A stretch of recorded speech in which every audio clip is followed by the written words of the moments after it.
Hey, what's up, nerds? Paul Conti here, along with Daka Dez for another edition of Warhammered on Radio Free Hammer Hall. So tonight we are going to be doing some wild and crazy speculation for what we think is going to happen in 2019. How's it going, Dez? Good. I think there's going to be some goblins in 2019. I think that is abundantly obvious. Yes. Yeah. I think there's going to be a lot of goblins over here. Yeah. So, as usual, we are rather unstructured, unprepared. If Warhammer Weekly is striving for a solid C, we are striving to maybe pass. Yep. So, use the detentions. Yeah. Trying to just avoid detention and suspension. That's where we're at here. So, all right. Well, two important questions before we get started. What are you working on and what are you drinking this evening? Damn it. You caught me unprepared on the drinking part because I only brought water and green tea with me. Ooh. Wow. Yeah. That is fucking weak, dude. Yep. Usually it's like I have my 180 proof ghost pepper vodka that's gonna eat my soul. Yep, not today. Not today. Yeah. But what are you working on? That is very important. Goblins. Lots and lots of goblins. Let's see how many of these guys are gonna get painted tonight. But I think I have about 100 of them in front of me. Jesus Christ. Dude, that is like the number one thing preventing me from buying that army, because it looks super cool, but I'm like, I have my Horde 200 model on the field army. I don't ever want another one. I've learned that I have to embrace that. I love the Horde armies. I'm just going to paint hundreds of clan rats, and I'm going to paint hundreds of night goblins, and yep, armies, and that's it. Yep. I have a tendency towards things green. Yeah. So I've got my usual gin and tonic this evening. Excellent. And it's looking a little yellow because it is a rather nice bottle that is distilled in bourbon barrels. And I am continuing on the path of the Plague Lord and working on Bloebrat's Bond. And I suddenly feel Tom's pain about all of the rivets that he painted on the Caradron Overlord's ship. Yeah. This guy has almost as many boils on him. Boils and pustules and other cute little so many that I'm like, I need to do some sort of color variation on these or this is going to look really boring. So that's going to be my fun for a while. I just started actually painting him this evening. I'm taking a little bit of a break. I've been working on Puscoil Blight Lords and Lord of Afflictions. And I've been painting the same 3 models for weeks at this point, and I really like how they're looking. I really need a break. Yep. Need a palette cleanser. That's why I like to work on 2 different armies at the same time, because then you can always all right, maybe after 50 goblins and maybe need something different to paint. Throw Cast Eternal in there or something like that. Yep. Thankfully with Nurgle I can at least vacillate between Nurgle demons and mortals and keep things interesting. So anyway, shall we get into our wild predictions for 2017? Yep. 2017. What the fuck am I talking about? I'm 3 years behind. 2019. So do we just want to say, like, off the top, obviously we know that Slanesh is coming and goblins are coming, so we really don't even need to talk about those. I'll probably still talk about goblins anyway. Okay. I like them. Well, since we don't have the full reveal yet, you know, we can talk about how much of a release it's actually going to be. It's going to be mortgage hurting, mortgage crippling, maybe. I don't know. It's going to be crazy. I never would have expected them to, you know, keep the baseline troops and then just revise everything else. It's crazy. Plastic Fanatics, new Plastic Fanatics. That's pretty. Yeah. And have they done Fanatics in a whole unit before? Not in 5, in 3. So you get boxes of 3 for like $15. And they were like dudes that like popped out of units, right? It looks like these Fanatics are like a unit of Fanatics. That's what it kind of looks like too. I don't know if you'll be able to hide them in units anymore. Well, you might still have some that you can hide in units, but it looks like you're definitely getting like a horde of Fanatics, including one that has rammed himself into the ground. Oh, it looks like 6 to a box. There's 5 regular Fanatics and the 1 squished guy. Interesting versions. And it looked like there is a Fanatic hero too. Ooh, I missed that. Yeah, I don't know if it was just an image of a single model, but it definitely looked like a Fanatic hero. That'd be interesting. And we know we're getting new squigs. We know we're getting new squig riders and herders. Did you see the picture they released today of the new squig riders that are like all up armored? No. All right, here it goes. Was that like in addition to the other squig riders that we saw already? Yeah. Oh, so we're getting a new kind of squigs. Yep. Let me see if I can. Squig riders. Yeah. Well, I will lock on you for a minute. See if I can find it first. Where did I hide it? Oh, here we go. They're getting 4 endless spells and an enormous piece of terrain. That terrain is crazy. I'm gonna be. I think it's fucking huge. Yep, I'm excited about it. Yeah. What else have we seen? We know we're getting some new Goblin heroes. Yeah, the Squig Knights. Yeah. And all of the basically all of the Goblin factions just getting merged into one thing. Oh man. Yeah, like lances and shit. What is this? I saw that and I was like, I can't afford to invest into more squig hoppers. I've already got like 40 of them. But then I saw that picture and I was like, oh god, that's it. I like that the one in the front has like a face plate that makes him look like a goblin, like with the nose. A lot of this reminds me of like Labyrinth. Remember that movie Labyrinth? With all the goblins running around with crazy helmets and stuff? Unfortunately, I do. Yep. Yeah, those guys. The 80s were not the best time, Des. These guys. Yeah.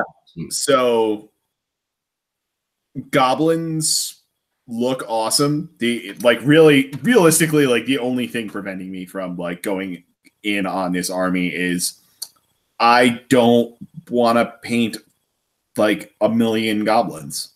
Oh, that's why you make the Trog herd, the all Troggeth army. All Trog. Yeah. It's going to be a thing. They said that yesterday in the lore video that I watched 15 times in a row. Yeah, I watched that too. I don't buy that. No, in the least that will actually be a viable thing unless we get a whole bunch of new Troggoths.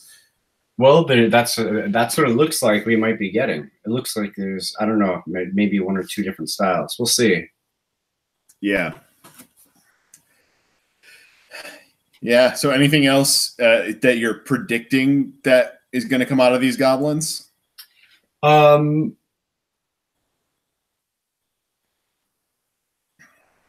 I don't know. I think there's some weird like and I'm still curious about the role on the battlefield, but it mentioned in the lore video like the mushrooms growing out of the goblins, which I think are going to be part of the terrain piece, and how the Loon King can control the phases of the moon for whatever power that gives. So I think that terrain piece is going to be involved, but I also think though it looks like in the blurred images that they're going to have the goblins with the mushrooms and stuff growing out of them. And I wonder if they're going to also be involved in controlling the phases of the moon, or if they're just going to be wild, crazy ass magic. Yeah. What I do like is that it kind of seems like they've mixed the idea out of the Maggotkin book and out of the Idoneth Deepkin book, and having like a fewer number of phases like the Deepkin, but having more randomness and a little bit of control over it, like you do with Nurgle. Yeah, I think that's like what with the Loon King on the board, he's probably going to be in every army. I think he's going to be the one that can really control the phases of whatever the Bad Moon's going to do. Because it talks about. Honestly, I'm betting their magic lore is going to have a spell like Nurgle does. Yep. Like, I don't think it's going to be the Loon King. I think it's just going to be all of your wizards can potentially change the phase. That would be good, but I have a feeling just from watching the video that that might be the way it goes. Yeah. All right. So shall we get into more risky predictions? Shall we? Do it. Do it up. Well, we've got another one that we basically know. Slaanesh. Yep. We know is coming. Any thoughts on Slaanesh as to like what we're actually going to get with Slaanesh? I've never really been crazy about Slaanesh, to be honest, but I think it's going to be a cross release with 40K, of course. I think they're going to get some sort of like probably a bigger release on that side. I think they're going to get Noise Marines. I mean, they got the Fiends in Wrath and Rapture. I don't really know what else different they do, because they kind of just had a end of 8th edition release too, with all the lawnmowers and everything else and the chariots. I don't know. I don't know what else they'll give them besides a cool like book full of crazy lore. Yeah, besides a book and like a new Keeper of Secrets and centerpiece, yep, and new centerpiece model. I don't know if Slaanesh is going to get a terrain piece. I'm leaning towards no. I'm just kidding. And what is it going to be if it's a terrain piece? I mean, is it just going to be a giant piece of pornography? Yep. Because that's pretty much what we expect of a Slaanesh, right? It's going to be a giant bondage den. That'll be it. Yeah. It's going to have nipples all over it.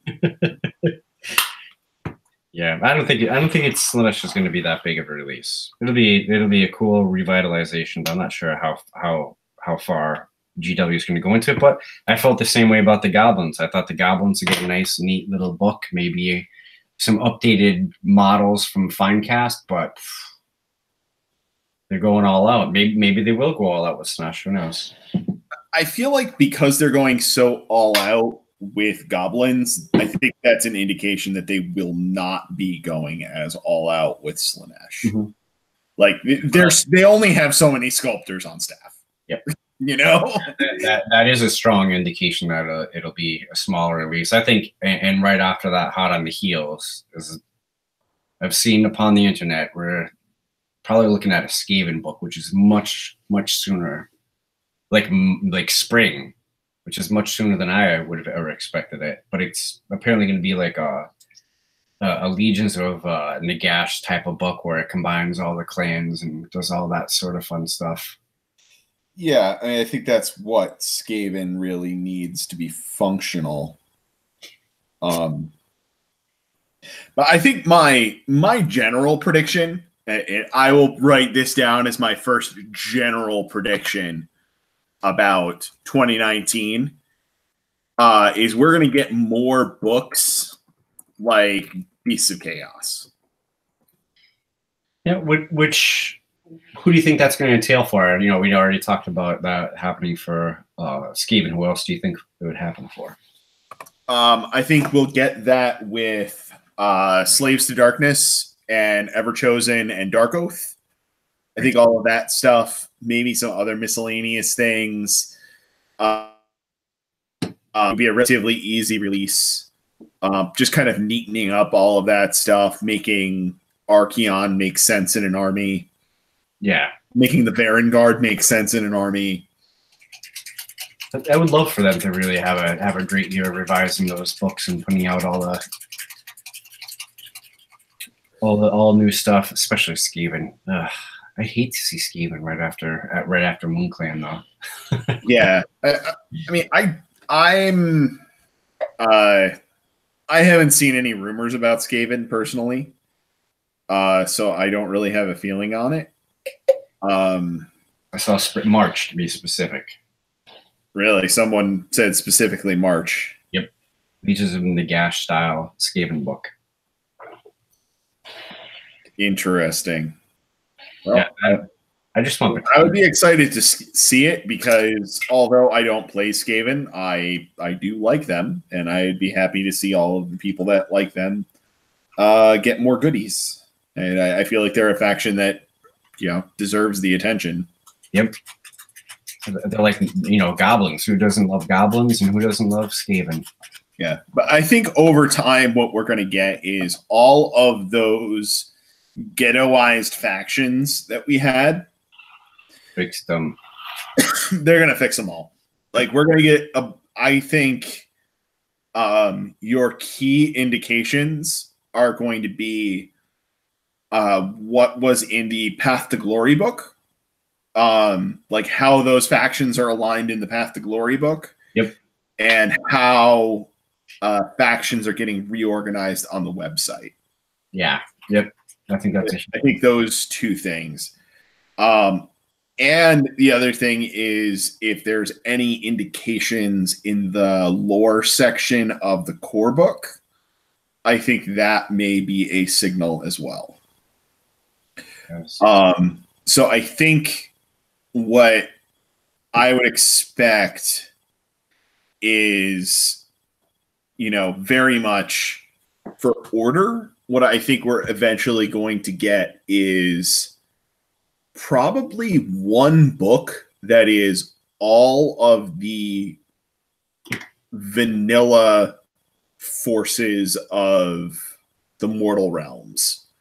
All of, your regular dispossessed, your high elves, your darkling covens, your free guild, like all of that stuff that's just kind of miscellaneous, generic Order. Like these are like the forces that are the guys that are basically defending the cities. Yeah. I could see them putting that all in one book. I'd like to see a cities book, I think. Yeah, and have maybe some sort of mechanic based around what city you're in or what which individual faction you're in. But the old armies in Order that have not gotten books are really, really lacking, and they need an update. And I think we'll get something like a Beast of Chaos or, very much like the Goblin book too. Like that was just bringing together the ghettoized goblins. You think they're going to do it with the ogres too? Maybe we'll get that Caribbean voodoo ogres. I mean, I think that's honestly that's like a wish listing stretch, but I think we might get an ogre book. Yeah. Caribbean ogres would be awesome. Yeah. Will Myers thinks we've lost our mind and that Slash is going to be a huge release. Yeah. Maybe. I mean, Nurgle, he's right. Like Korn was, Zinch was. Nurgle was not actually that big of a release. If you remember, like, what kits we got. Great Unclean One, Puscoils, Sloppity Bile Piper, the other name dude. Yeah, like the only new we got Beast Sculpt of the Beast of Nurgle. We got a Great Unclean One. Yep. We got the Puscoils that were the only new unit. Yeah. And then we got a few new heroes. And that was it. So maybe we'll be on par with that. New War Scroll cards, of course. Maybe some dice. Yeah. I think that's a reasonable prediction. I think Slaanesh is not going to be a ton of units. I think it's going to be mostly like heroes, maybe like 1 or 2 new units, and then a lot of stuff that's just in the book that makes it work. Yeah. I mean, the fact that Slaanesh, as it currently is doing well, like in tournaments, yeah, says to me it really doesn't need a lot more. God, it's going to be craziness, isn't it? I know everybody wants it to be more, but I don't see that actually happening, especially with such a clearly huge Goblin release. that is an excellent indicator that they might not put the resources, a huge amount of resources in it. Because we're looking between 8 and 10, 8 and 10 Goblin releases, I think, maybe more. With the spells, with the terrain, with all the squigs. Squig hoppers, new fanatics. We're going to see new heroes. We're going to see more Spider Fang stuff. I think there's going to be some Spider Fang stuff that comes out. And of course, all the trolls. It's going to be insane. Yeah, I mean, just the fact that one of the spells is a wall of spiders tells me they are not forgetting the Spider Fang. Yeah. But, yeah, I think Slaanesh nipple dice would be awesome. It would be fantastic. I do not think GW would do that. Yeah. Yep. If you roll a 6, you found the hole. If you roll a 1, you get cock blocked. I like it. Yeah. I mean, they could get really creative and fun with the Slaanesh dice, but I don't think they're going to do that. I don't think I should go on with the Slaanesh stuff because I could just get depraved. Well, that's what Slaanesh likes. Yeah. It's just like, it's just all fucked up. Yeah.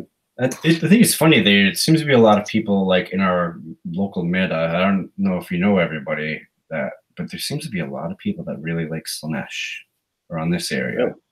I never found them online to be very popular, but I'd love to be wrong about that. See a whole bunch of Slaanesh. It could be interesting. I mean, the thing we know about Slaanesh is that all of their shit's going to be really fast. Yeah. And they play Hero Hammer like crazy. Yep. So, it'll be interesting. Sure. So let's move on to other wild predictions. So, I said Order Book, Ogre Book. You're saying Skaven Book. Yep, 100%. What else do you think we're getting this year? I'm wondering what's going on with Skirmish. They had its own book before. They hired Bottle, aka Sam Pearson, who wrote the Hinterlands. And he did Vigilus, which was a 40K release. Yeah. What has he been working on? What's going to come out? So do you think we're going to get more of a skirmish that is more like Kill Team, or do you think we're going to go more Mordheim, or just continue on the path we're already on? I would love for them to. I think Kill Team's been a huge hit. People love it. I love Mordheim too. I played the crap out of Mordheim a lot.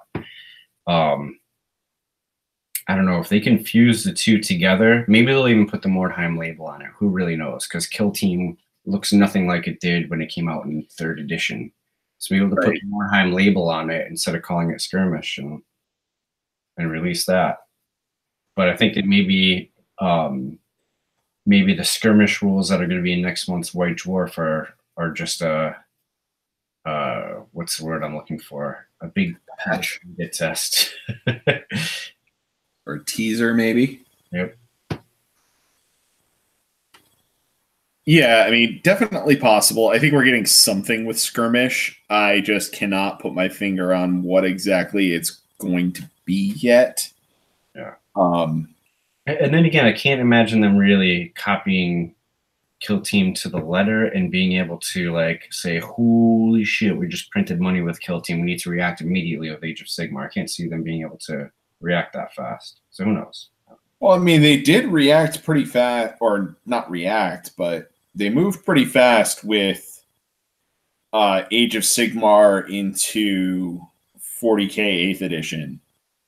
Yeah. So I wouldn't put it past them. Yeah. That is for sure. I would not put that past them. Yeah, I saw somebody call a 40K player call Age of Sigmar 40K light. I'm like, oh, you don't play. How can you say that? Honestly, just from the little bit of 40K that I've seen, it's like 40K and AOS are very, very similar games. And 40K is more oriented around shooting, and AOS is more oriented around melee. Yep. And that's about where the differences seem to end. Yeah. Otherwise, it's like there's slightly more rules complexity in 40K, but not a lot. At least like in core rules complexity. But then in AOS, it's like they just like top down designed the entire game. So you have rules everywhere that don't make, not that they don't make sense, because they make sense. They make sense to the fluff, but there are no two units that are the same. Yep. There are very few units that are even close to being the same. Very true.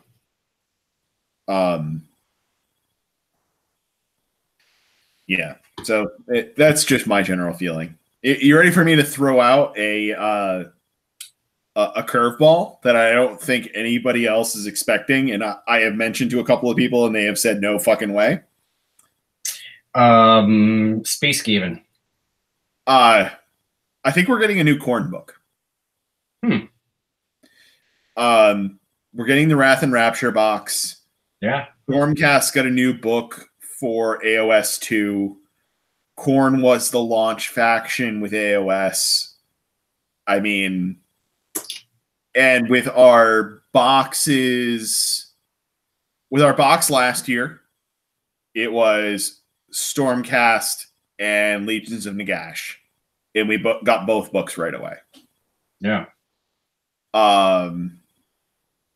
So I am inclined to say we're getting a new Khorne book.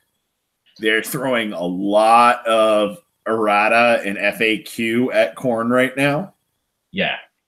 And Khorne is clearly getting new models. And it, you know, at least one of their war scrolls is like Karnak is getting completely redone and re-envisioned. So I think it's like enough of a release, like that they could just drop a book and be done with it and not do anything else other than release the kits from Wrath and Rapture with it. I wonder if they would have done that at the same time, though. Well, we haven't gotten the Slanesh book yet, and we haven't gotten any of those boxes for Slanesh yet. So I think they'll come relatively, like, I think Slanesh will come first, and then shortly after we'll get Khorne, and it'll basically just be a book and the individual kits out of Wrath and Rapture. Interesting call. I can see your argument for it. Makes sense. Yeah. I'm also pretty confident we're getting a Slaves to Darkness book. Yeah, that's coming. Dark Oath, I think, is what's going to happen. Yeah. Some people say not Dark Oath, but I think it's going to be Dark Oath. I think it's going to be a cool, like, generic chaos faction, barbaric, very Conan. Probably get a giant war elephant. People love those. Yep. Yep. And again, like I think they could do that release without having to release a lot of kits, because we've already got 2 heroes. Yep. I feel like if they redid the Marauder kit, they'd have to. Yeah, like that feels like that just slides right into Dark Oath if they redid the Marauder kit and the Marauder Horseman kit. Marauder Horseman look good. That's a relatively, that's, I mean, I guess it's 10 years old, but actually look pretty good. The Horsemen are good, I think. I don't know. Now, here's a, do you think they would ever dare redo the Chaos Warriors in the same aesthetic? Ugh. That's a tough, like, how old is the Chaos Warrior kit? That is like the iconic kit for Warhammer, and I have no idea. It's pretty old. But it has not been the iconic kit for Warhammer ever since they released AOS 2. Yeah, we'll see. Yes, that Game of the Horse dudes are awesome.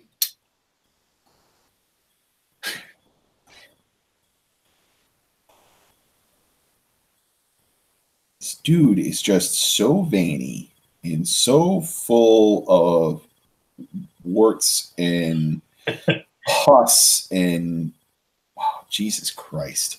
Like every time I turn this fucking model, I find a new vein or a new like boil or something that needs to be painted. I just keep turning it, and every new angle is like, oh, there's more shit to paint. There's more detail. Like, awesome that it's such a detailed model. Like, you're getting your money's worth. Yeah, you're getting your money's worth on the detail here. And especially with, let's see if we can get the view up close here. Giant testicles under his chin. Like, it's just like inspired by Rick and Morty. Balls on the chin everywhere. Yeah. So what else are you thinking for bold predictions for 2019? Man. Skaven. Oh, you already said Skaven. Yeah, that's a 1-track mind. 2-track Goblin, Skaven, Goblin, Skaven. If we get Skaven, do we get new kits? They have to do a few kits, yeah. We're gonna get stuff like Jesus, of course. They're right there in my brain. New Acolytes. We'll get new Jezzails too, at the very least. New Jezzails kit and a new Acolytes kit. Do you think they introduce one of the other like minor clans that had not really been represented before? Because there's 13 clans, right? There's a lot of clans, but there's only 5 major clans. But I would love for a clan Eshin, my favorite, to get some attention. I would love to see some new, like, assassins, gutter runners, night runners. Yes, I would like that. I would like that. I don't see it being. They'd have to do terrain. Have to do a big buck. Maybe it'll be a few kits. I'd love to see Eshin get a lot of love. Personally, probably Molder will too. New Rat Ogre kit, I'm sure. Yeah, you think they would get like a big piece of warpstone for terrain? 100%. That's exactly what I was just thinking about. What terrain they would give that would fit with all the clans. It's warpstone it is. Yep.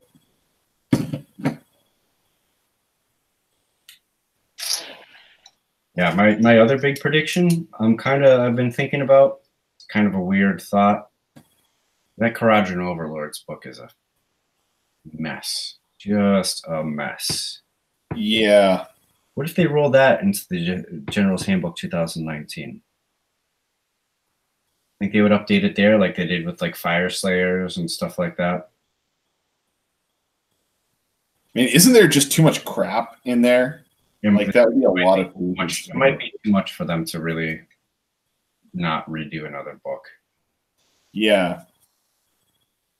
I have to say that the one thing that I'm really disappointed with GW about was like with what a clusterfuck that book was, that they did not just fix it and offer to replace the book for everybody that bought it with the right copy. Because that was a mess immediately. It was very disappointing.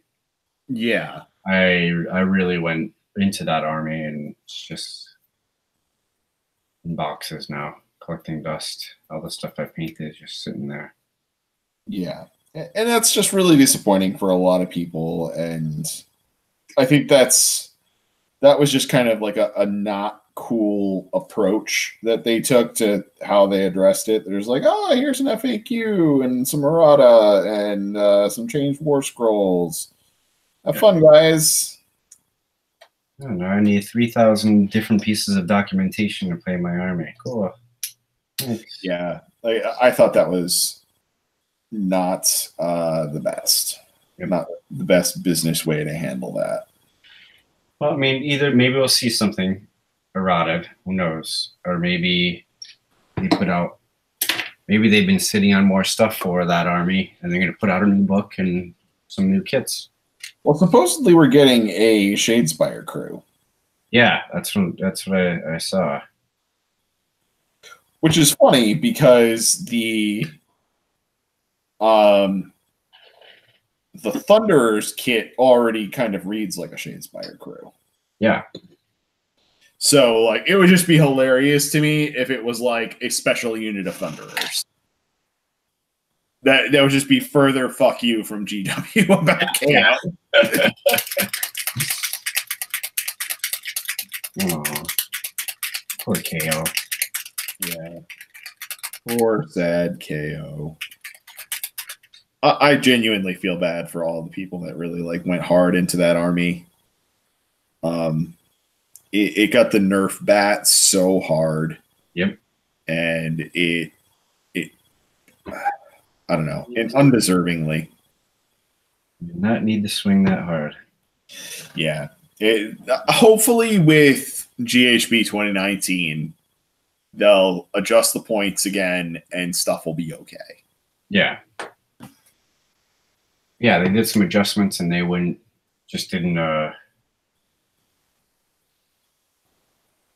this wasn't good enough. Yep. Good enough to save them. So my next bold prediction. You ready for this? Ready. You ready for another one out of left field? This one's really out of left field. All right, let's go. All right, so what are our 4 holiday boxes this year? Idoneth Deepkin, Slaves to Darkness, something else, and another one. I don't remember. You know what that last one is? What's the last one? Seraphon. Oh, Seraphon. Why the fuck are we getting a Seraphon box? I don't know. Nobody even likes lizards or elves. Yeah, so, I mean, like, we can be pretty confident we're getting a Slaves to Darkness release of some sort, like, along with the Dark Oath stuff, like something along those lines, probably a Slaves to Darkness book. I think my inclination is that we get a new book for Seraphon. I don't know that they get any releases. I think they might just go, you know what? This was literally the first book that we printed for an old army. It needs to be updated. It's been a long time. People like it. People are still playing it. Let's give them the things that they need. Like, because it's ridiculous that they don't have a spell lore. With how powerful of magic they have. you know, with the new style of doing battle tomes, it would make sense to have like a skink line of stuff and then a Saurus line of stuff and then a Slan line of stuff. That makes sense to me. So just some thoughts. I mean, I would not expect Seraphon if we had not gotten that holiday box. Yeah, I agree with that. Maybe they're just, and maybe it'll be. I mean, a lot of that Seraphon stuff is pretty old too. Maybe they're gonna get a little goblin love.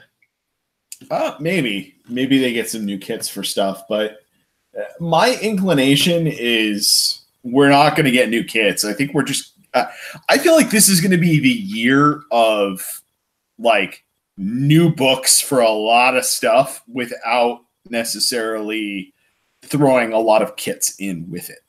Yeah, that's fine. I actually like when they release the like, oh, here's a campaign kit with some cool new stuff in it. I like that. Or here's a box game, some cool new stuff in it. Like, yeah, Sigmar. They don't need to go crazy with releases. I mean, they've yeah, tell that to the goblins. Yeah, I mean, they have done. We've got to give GW props where props are due, right? They have given us an absolute of new models, new releases, new books, new rules, FAQs, community interaction, like all of that stuff. Like they have been doing so much right. Before Age of Sigmar, I had almost completely ghosted Games Workshop games. I was playing everything else but. Right. Yeah, they definitely turned things around because I'm pretty like solely focused on Age of Sigmar. Although A Song of Ice and Fire is a freaking fantastic game. Yeah, I still need to get a demo game in of that. Yes. Need to arrange that at some point. But yeah, I think we're in a place now where a lot of the books, they don't really need to go crazy on new releases. Because like Legions of Nagash definitely proved that you can revitalize a whole army just by dropping a new book. You can kick the whole meta's ass by yeah. one book. Yeah, you completely turn the meta upside down by just releasing a book and 0 models for it. And what I thought was interesting is like last year they called last year the year of death, and we got one book that had 0 models released and a second book that had, well, it was basically a new model line for the most part. Yeah. So like they're calling this the year of destruction. I think they can totally get away with like this giant goblin release that we're clearly getting. Like, can we just put the flag in the ground right now and saying this goblin release is going to be fucking huge? It is absolutely going to be fucking huge. Like, from here on out, they can call this the year of destruction by just releasing, like, an ogre book with no new models. I have another thought just popped in my head. What was the other early released book?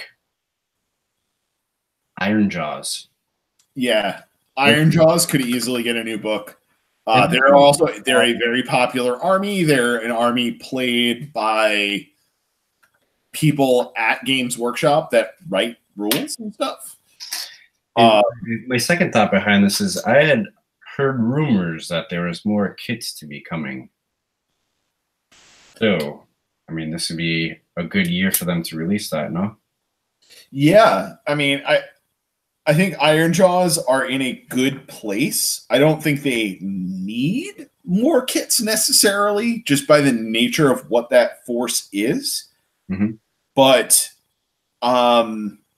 you know, a couple of new heroes or like one new unit Mounted heroes. I think we'll see like a battle wagon type of vehicle. Maybe brutes with giant crossbows running around on the field. Yeah, I don't know if they'll go range. I feel like they're going to keep that army melee. Maybe a little. Maybe just be a little. Because I only say that because that's units that were in one of the books that I read. Really? And you know how that foreshadows a lot of the time what comes out. Yeah, it's. Did you watch the new relaunched Stormcast podcast? No, I haven't listened to either one yet. The Vox cast or that one yet.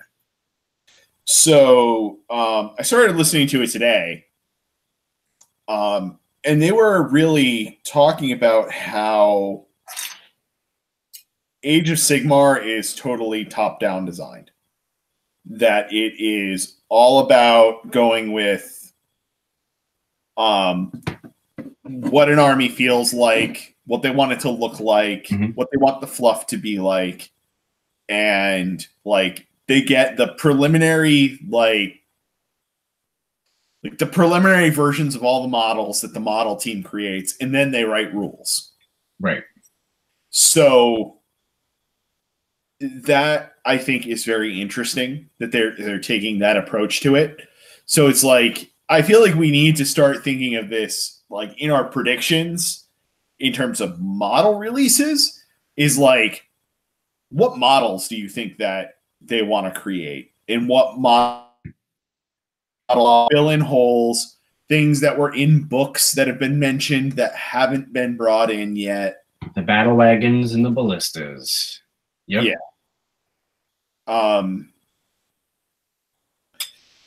Yeah. Those sorts of things, because that's where the army is, like, or not the army, like where the whole game is just it is all fluff driven. It's model driven. It's story driven, and like it was interesting that they actually made like a specific call out to prior editions of Warhammer and how it seemed like all of the armies had the same stuff.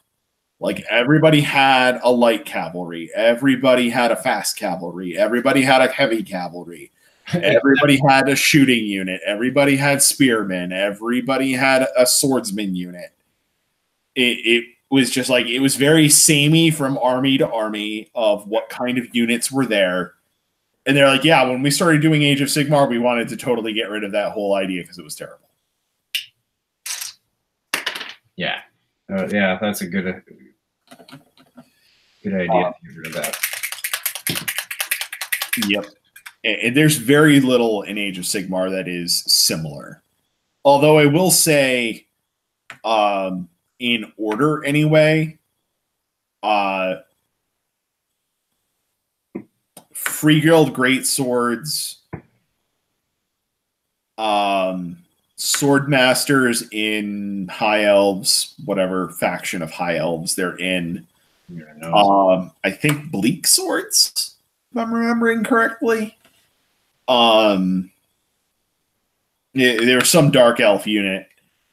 And I think Iron Breakers for Dispossessed, and then there were some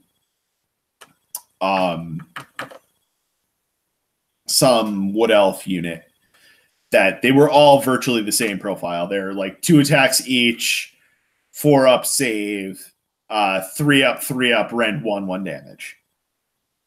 Like across the board. And it was like they just had like the difference was really like what banner they have, what musician they have to go along with the army. Otherwise, it was like cookie cutter, almost exactly the same. I do like to give them like some abilities now. Every unit seems to get at least one ability that makes them unique. Do something cool. Yes, definitely agree there.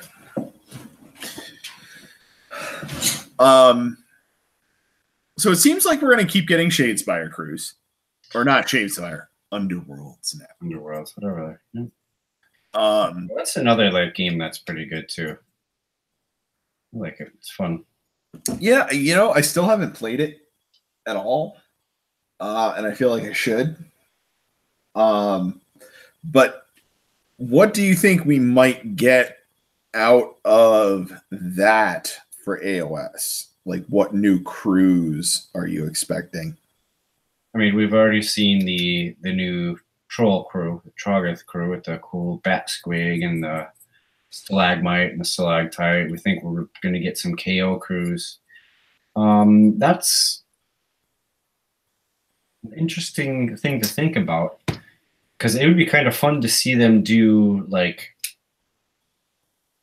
stuff they wouldn't want to do a whole army for, you know, like they do with kill teams, like making a crew kill team. Yep. Like, it's cool to see, like, I know they won't do it exactly, but maybe like Fimir or something like that, you know, take something cool from the back of the lore. Yep. Interesting. I would like to see that. I would like to see that anyway. What's up, Reed? Gonna upload our game from the boys tomorrow. Probably gonna take like, oh, he's doing it right now. It's gonna take like 10 hours. Nice. I'm guessing. Dead Gamer said there's a lot of yeah, Beastclaw Raiders definitely need love. Yes, Seraphon probably have second most kits in the game. They have a ton of kits, but I think that he mentioned some armies here that are actually probably doing fine, like Fire Slayers. If it wasn't for the fact that and it's funny because I'm painting 150 goblins right now, but the thought of painting 150 like Volkite Berserkers is like, I don't know, it's all that flesh to paint drives me a little crazy. But I think Fire Slayers are great. If anything doesn't matter, I will throw down a Fire Slayer army and have no problems. I think Fire Slayers are great. Flesh Eater Courts, Bill Souza, who is the team leader for the ITC, I forget, I can't remember off the top of my head. But anyway, he's Team USA's captain. He plays Flesh Eater Courts, and he does great at GTs. These Cloud Raiders need help. Skaven Pestilence, I think I think you're fine. You just got to bring 200 Plague Monks, right? Yeah, I don't think we're going to see any more Pestilence. I doubt if we're going to get anything for Scryer other than recasts. Yeah, I think we're going to get Jazales, and I think we're going to get Acolytes at the very least for Scryer. You know what? They might even, maybe we'll see a little Scryer release because the Rattling Gun and all the weapon teams are still metal too. Now that I think about it, I mean, it would be nice to see all those kits, but who knows? Who knows? Maybe that's what they'll do. Maybe it is going to be a bigger release than we thought. Get rid of all the silly looking Night Runners, non-metal gutter runners. One can hope. Yeah. So looking at 2018, I'm just trying to put it into my head in terms of scale how much stuff we got. We got Ideneth Deepkin. We got Night Haunt. Yep. We got Nurgle at the beginning of the year. We got Daughters of Cain. Legions of Nagash book. Yeah, Legions of Nagash book, but there weren't any model releases associated with it. Beastmen. Oh, right. Beasts of Chaos. So I'm just trying to gauge like how many books and models we can actually expect looking at what we got in 2018. I don't know. I don't know, man. But they're doing well. They're ramping up production. Yeah, that's the other thing. Is it didn't they get like a new factory or new production line online this year? Nottingham had to replace like the power grid around Games Workshop in order to accommodate what they needed to do. That's kind of awesome. Yep. New Stormcast, yeah. I think we're going to see lots of new Stormcast. Yeah, that's the other thing we need to talk about is, do we get new Stormcast this year? Because literally, ever since the launch of Age of Sigmar, every summer we get a new Stormcast release. Yeah, I don't know. I think I open up the anti-lizard chamber. I don't know. Maybe a few. Maybe we'll see a few models. I don't think we're going to see. I don't know. I think they're. See, I don't know. I mean, I haven't played Stormcast recently, and I'm all set. You know what I mean? We don't need any more Stormcast releases, but at the same time, it's like Space Marines. You know, Space Marines are what feed the 40K machine and keep the cash rolling in. So maybe they do something. I don't know. Yeah, that was the other big thing that we got in 2018 was the Sacrosanct Chamber. Sacrosanct Chamber. Oh my god. It's fun to play. It's fun to play them like in a way that people weren't expecting. Yep. I feel like we are on an endless train of more Stormcast every year. Yeah. That's my feeling on it. I think maybe it won't be a release the size of Sacrosanct. Maybe this year will be more of an Extremist Chamber size release. Do you think they'll do another campaign box a la Nurgle one? The Nurgle Stormcast one with the Vanguard Chamber in it? I mean, I think that's what we're getting with Wrath and Rapture. I think that's ultimately what that is. I think we're just getting like one box like that every year. They do it multiple times a year with 40K, though. I think we're going to see more, and I would love to see more. Interesting. Maybe they'll release a Skaven one. Skaven versus Stormcast. The Rat Catcher Chamber opens. Maybe they'll just re-release the Island of Blood box. Re-release. Elves, yeah, there might be some elves coming. Yeah. I don't know. That's going to be a big release, so I don't know when they do it. Yeah.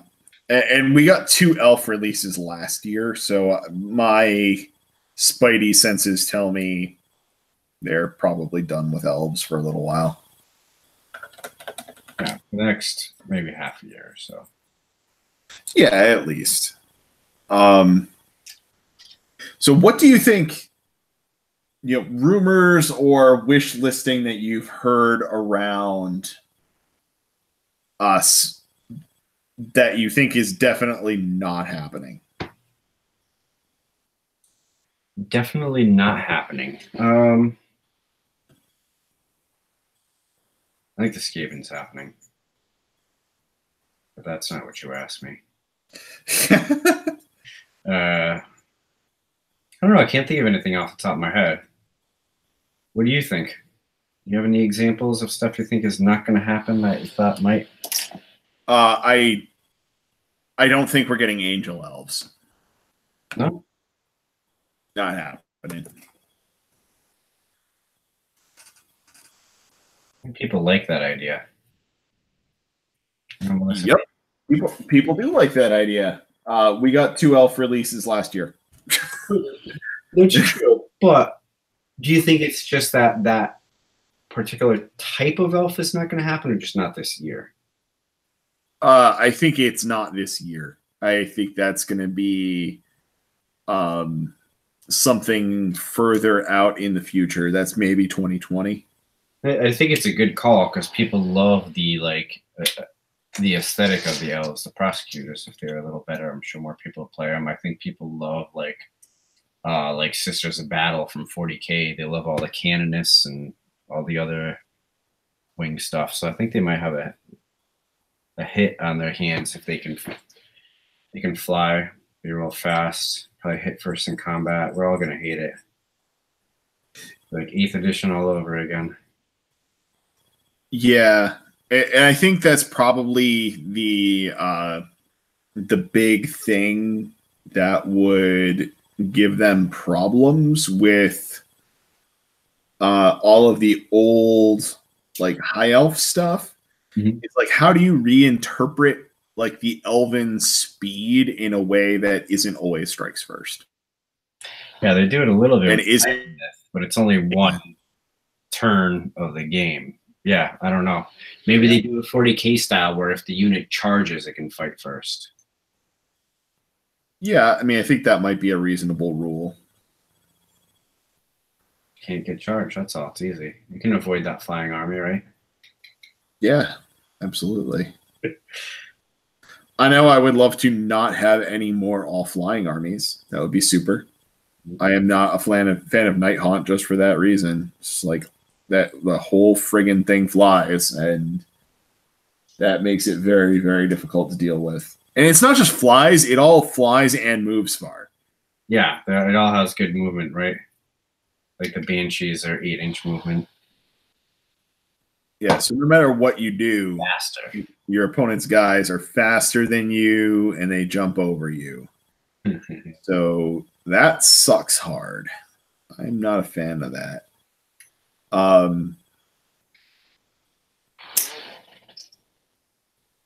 Some people were saying like new Sylvaneth book. No. I feel like I've heard that. I'm like, there's no way. No way. I don't think so. They're doing too well right now. Yeah. What a freaking trees. Screw you, Smokey the Bear. I don't like Sylvaneth. Mean old Sylvaneth. Yeah. Yeah, I don't see them getting a book. Lizards, though, I like that. That's a neat idea. Yeah, I feel like that's a faction that, and it's like they only need a book. Like they have so much crap sitting out there as it is. They really just need a book, and that'll be fine. And all will be right in the universe. Like the idea of Ironjawz having a new book. Yeah, and I think the Ironjawz could use a new book.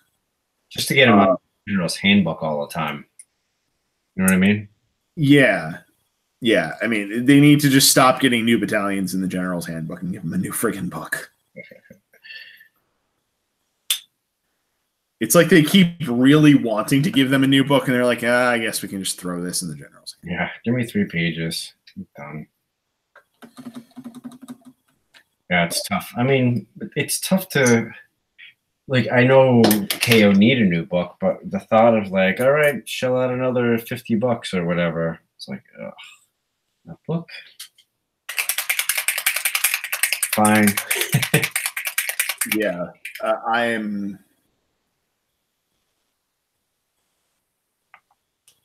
Part of me is hopeful that we get a like new book that covers free people in some way. The other part of me is like it better be good. Yeah. You know, like if I'm going to shell out the $50 for it, this better be worth it. I mean, I would love to get some endless spells for Collegiate Arcane. That would be awesome. Who else would have better endless spells than them? That's right.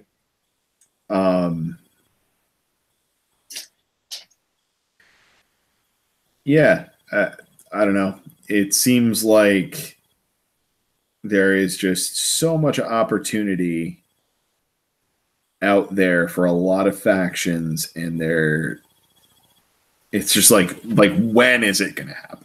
Yeah, I know they'll do it right. And you're right. It is just when.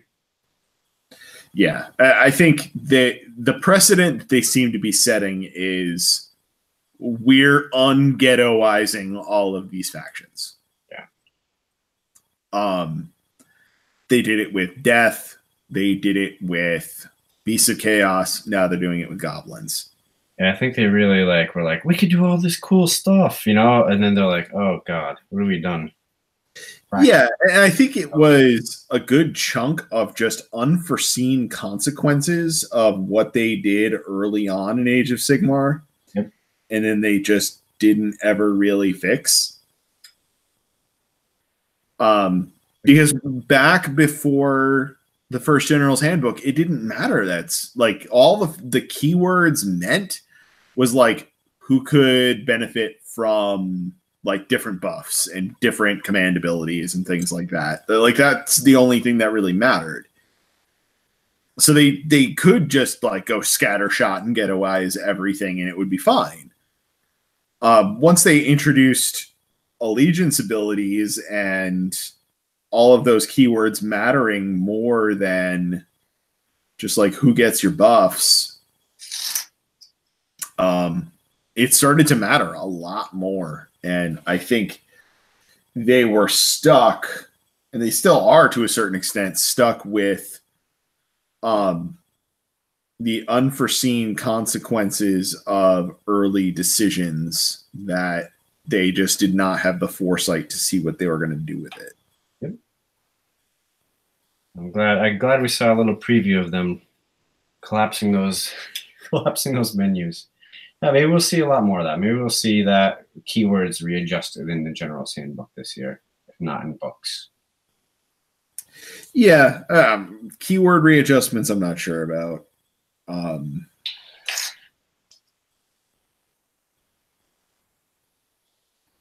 But we will see.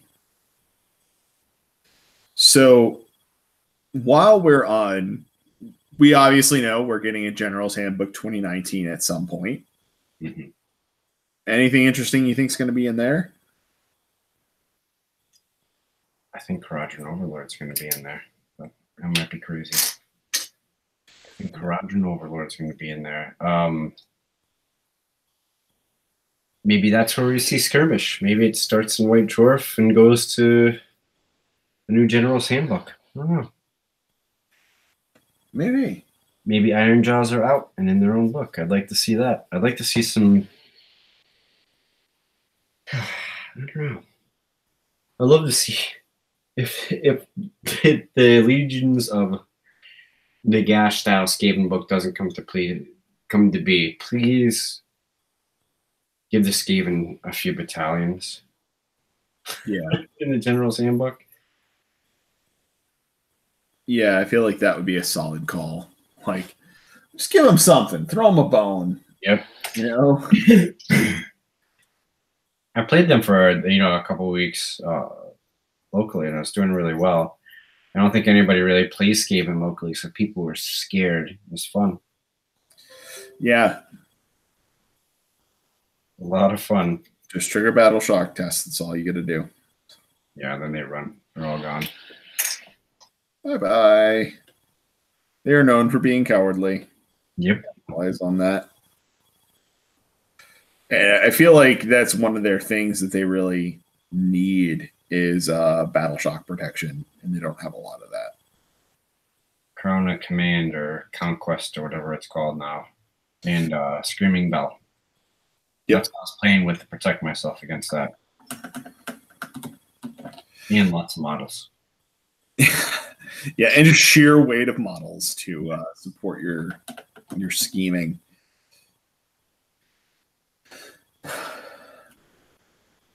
Yeah, I don't know. I'm not sure what to expect out of GHB 2019. I guess here's maybe a bigger call out of the next GHB.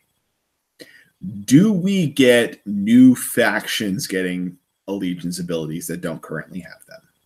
See, yeah, that's something that had passed through my head too. I think that's part of my point of if we take Skaven out of the GHB, we take Iron Jaws out, maybe even the Seraphon, what pops into that void? Maybe those Skycutter elves finally get some allegiance abilities. Yeah. I mean, we've had 3 General's Handbooks now, right? Yep. And we've never gotten a new faction with a new set of allegiance abilities. Like, we have the original set. Yeah, I think it'd be interesting if they did. They pop something in to step up and get something cool. Yeah. Like Dispossessed. Like if they just use that space to flesh out some armies that might not get a book. Like, I don't think we'll see a combined dwarf book. Not saying I would like that. Well, I mean, all of the other dwarf books, other than Dispossessed, are like real books. Yeah, like, fine on their own. I'm saying I don't think we'll see a combined dwarf book, as cool as that would be. Yeah. I think we are more likely to see a combined elf book of all of the stuff that is not like the elves that have their own faction releases. I keep wondering, like, are they just going to retire those Skycutter elves? Like, we put out some new kits, nobody ever bought them. Screw it. Yeah, I mean that whole thing with the Island of Bloodbox really felt like they were just offloading inventory. Yep. And it makes me wonder what their actual plan there is. And, you know, fine, whatever. Like, if you're offloading inventory, you're offloading inventory. I understand repackaging and trying to just move your inventory is a thing. So I'm not going to really fault them for that. But it would be great if we get something real. Yeah. Yeah, I think that's what I almost think that's what they were doing with the battle boxes, with the Slaves to Darkness and Lizardmen battle boxes. Maybe they're clearing out inventory to make more space for new stuff. I don't think they were doing that with the Idenith. I think they were just clearing space and not clearing space for new models for Idenith. Yeah. I think Slaves to Darkness was a good... What was the other one? I forgot what the fourth one was. Was it Kharadron Overlords? I think so. I think they had one last year. I don't know. Oh, they did get one last year? Then it wouldn't be. I already bought everything singly in big piles. Big piles of disappointment. Yep, Tom and I really got taken. Yeah, but I mean, Tom at least made a mixed dwarf list that worked. Yeah, he did well with it. I think there's a lot of people that were not so lucky. Yeah, I think there's more to be done with it. I've had some combined Fire Slayers ideas. We'll see. I'll get to it eventually. I wonder how many players they lost as a result of the Kharadron Overlords release being botched like that. You think they lost players, or players just said, "Oh, I'm going to put my wonderful dwarven skyships on my shelf for now, and so I'll play Daughters of Cain." I don't know. I really don't know. Like, I don't know what the demographics are of the people that were playing that army, buying that army. I feel like a lot of people bought them just because they like the models. Yes. And they don't care what the rules are. I love the models. But I also care about the rules. I was in that spot. Yeah, you're in that unfortunate place of caring about both things. Yep. Which is definitely a challenge for the wallet, I am sure. Yeah, I invested heavily. Oh, I'm going to do with the goblins too. I don't know if that's a mistake. Yeah, so what's your plan with the goblins? I'm just going to paint the crap out of what I have now and see what comes out. You know, I've already got like 60 squigs, 40 squig riders. I have to get some of the Lancer dudes. They're too cool. But I think I'm just going to concentrate on getting like the books, the cards, the terrain, whatever stuff like was never available before. Yeah, endless spells. Yep. Maybe. I feel like their endless spells are going to be good. Yeah, I do too. I have a feeling just because I hate the look of it, the spider one's going to be really good. Yep. I mean, I like the look of it personally. I think that is just, it has a great Like, I don't know. It feels like it would just have a great board presence. Mm-hmm. It like great verisimilitude of like, yes, this is a whole bunch of spiders rolling across the board. And I'm sure it's going to deal out mortal wounds like crazy. I think because of the poison rules that the spiders have always had. Yeah. It makes sense to me from what they've done in the past.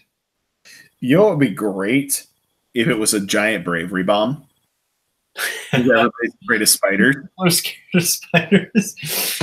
Oh, my wife's not going to like it. Yeah, right? I like spiders. My sister's terrified. It'd be fun. Yeah. Yeah, I want to paint them all like super poisonous looking. Yeah. Like rainforest. Scary. Yeah. I don't think I've seen too many of your goblins hit the table before. I played them a lot over the summer. Yeah. And I do very well with them. Well, maybe now you'll do better. Yeah, I think it's mostly because I didn't really care. Here's a list, throw them down. I don't have any fanatics, and I don't care. Here's, deal with 60 squigs. Oh, you shot them all off the board. All right, done. Moving right along. Okay. I don't care. It's fun. It's fun just to throw them down and people go, holy shit, how many squigs do you have? Yeah. The interesting thing is where I'm at hobby-wise right now, I am not sure what would make me buy into a new faction. Or buy new models or new books if they were released. Nothing that we are pretty confident is on the horizon is exciting to me. I don't want to play goblins because I don't want to play a horde army. I'm not interested in Slaanesh. Iron Jaws could be fun. Mm-hmm. But I feel like it's just not my style of army in general. I mean, maybe if we actually get a new Khorne book, as I'm predicting, I would probably pick it up, or it might end up like the Stormcast. It might be the thing that just makes me sell the damn army. Yeah, I think I'm gonna have the opposite problem this year. You see, the goblins I'm in. That's it. There's no ifs, ands, or buts. I'm in on the goblins. Skaven. And that makes me worried about goblins because when Skaven comes out, that's all I'm going to want to play. Iron Jaws. I love the Iron Jaws too. That was my first new Age of Sigmar army. A lot of fun. Which I have not seen you play in a long time, by the way. No, I haven't played them in a while. Somebody asked me the other day, like, oh, you're still playing your Iron Jaws? I'm like, holy shit. I remember the last time I played my Iron Jaws. Yeah, you got to make sure you get those out occasionally. Those are they're a good, fun army. I never feel bad when I play against Iron Jaws. Win, lose, or draw. It's always a good game. It's always fun. There's nothing to be mad about that army does. Just Skaven.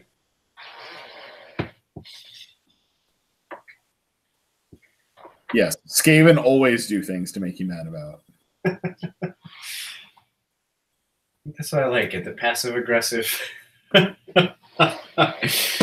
passive aggressive army. Very fun. Yep, that is really what they are. It's like a passive aggressive army.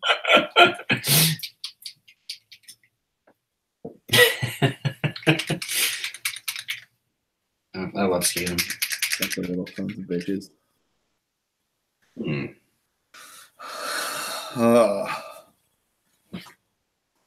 Yeah, I am definitely for the next year, I am very much all in on Nurgle. I have more stuff that I want to order, more stuff that I want to buy. I still have things that I need to paint, and now I'm also getting into the like. I feel like I've really like upped my painting game recently, so that means I need to go through my army and like retouch all my models and get them all up to the same kind of standard. That's funny because I keep looking at my Skaven like, I was so proud of these, when I finished them, and now I want to repaint them. Yeah.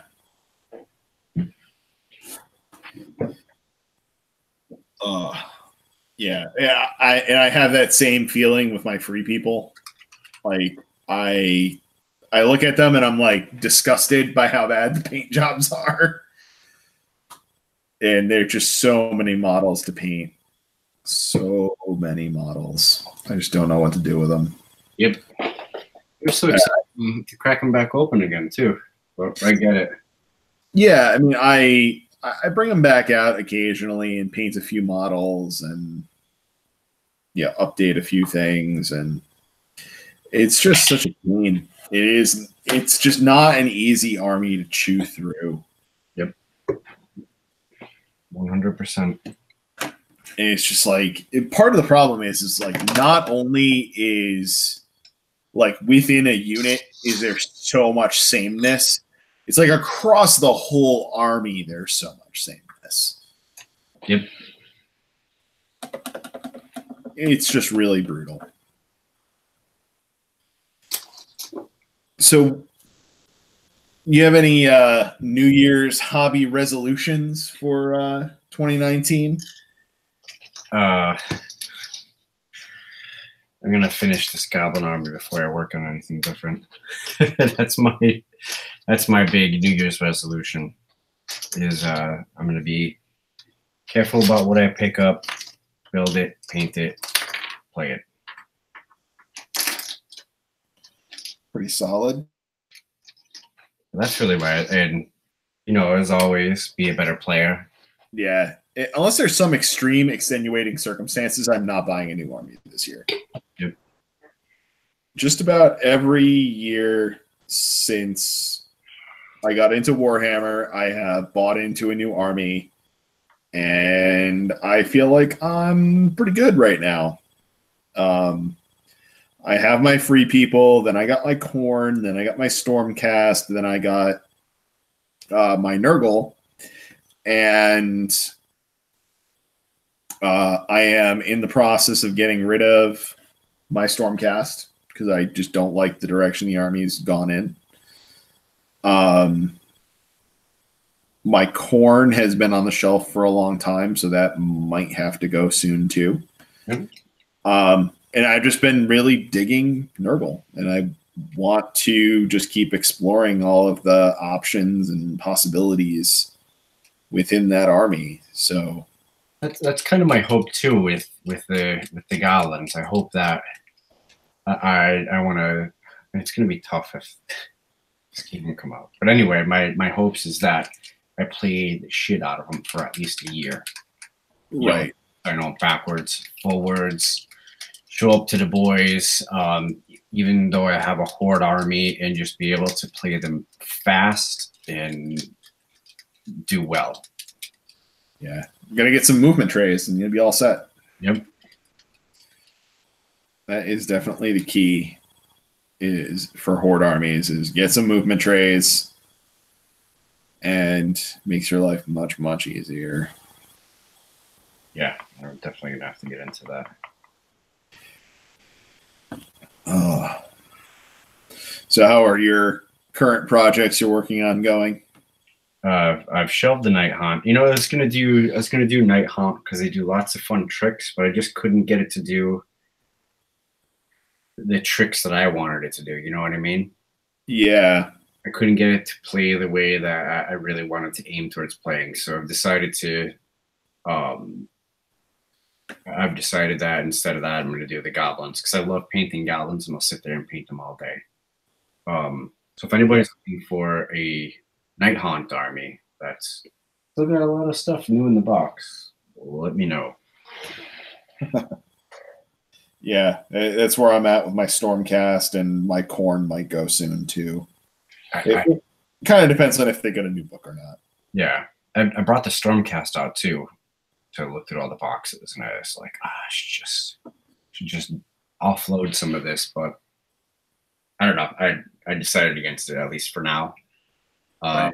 I think it could be fun. Like I've got the Toralon, and I've got 6 Dracolines and the Dracoline leader. I think it could be like not a great army, but it could be a fun army to bring and play games with. I'd have it be really fast. I don't mind painting it too much. Yeah. Considered. What the big thing that I'm disappointed in with Stormcast is that they went in the direction of you basically have to buy the new stuff because the new stuff is almost strictly better than the old stuff.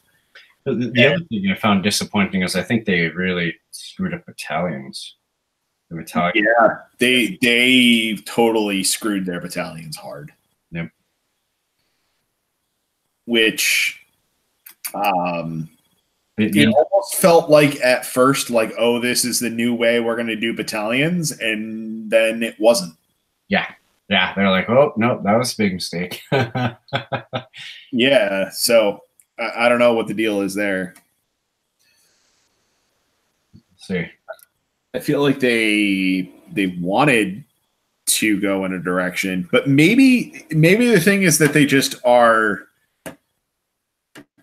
with how powerful some of the Stormcast battalions have been historically, maybe they're just trying to dial it back. Yep, that exactly is my thought process on that. Trying to dial it back, and they dialed a little bit too hard. Yep.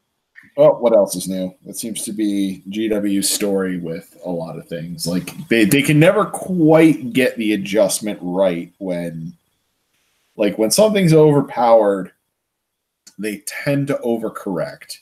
Yep. That's right. They're doing better and better. At least we get timely FAQs, timely updates. I mean, you didn't really live in the world where you waited 10 years for your army to get updated. Yeah.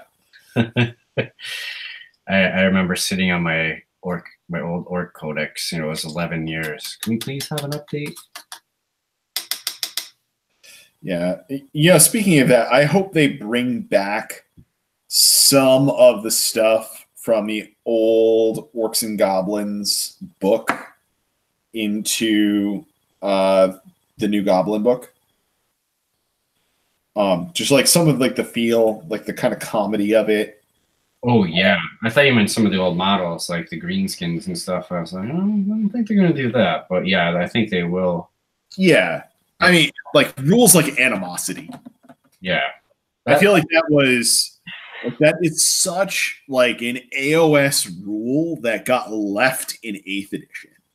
Yeah, but then again, like it was no fun to roll a 1 and just like, oh, well, I rolled 5-1, so I guess my armor's not doing anything this turn. So yeah, that is true that it could produce some feel bads, but like it was balanced out with points. Yeah, like that army wasn't terrible. It was fun. I played it. For a while in 7th and 8th. It was fun. By no means good, but it was fun. Yeah. Sigmar in general is that they just keep stuff kind of how it is in terms of balance. You're always going to have some armies that are a little bit better than other armies, and that's okay. Like, it's hard to keep stuff balanced perfectly. But as long as they keep this trend of being on top, on a good day, everything's viable. Yep. I would be perfectly happy to see that trend continue. Are we going to see it continue? Who knows? But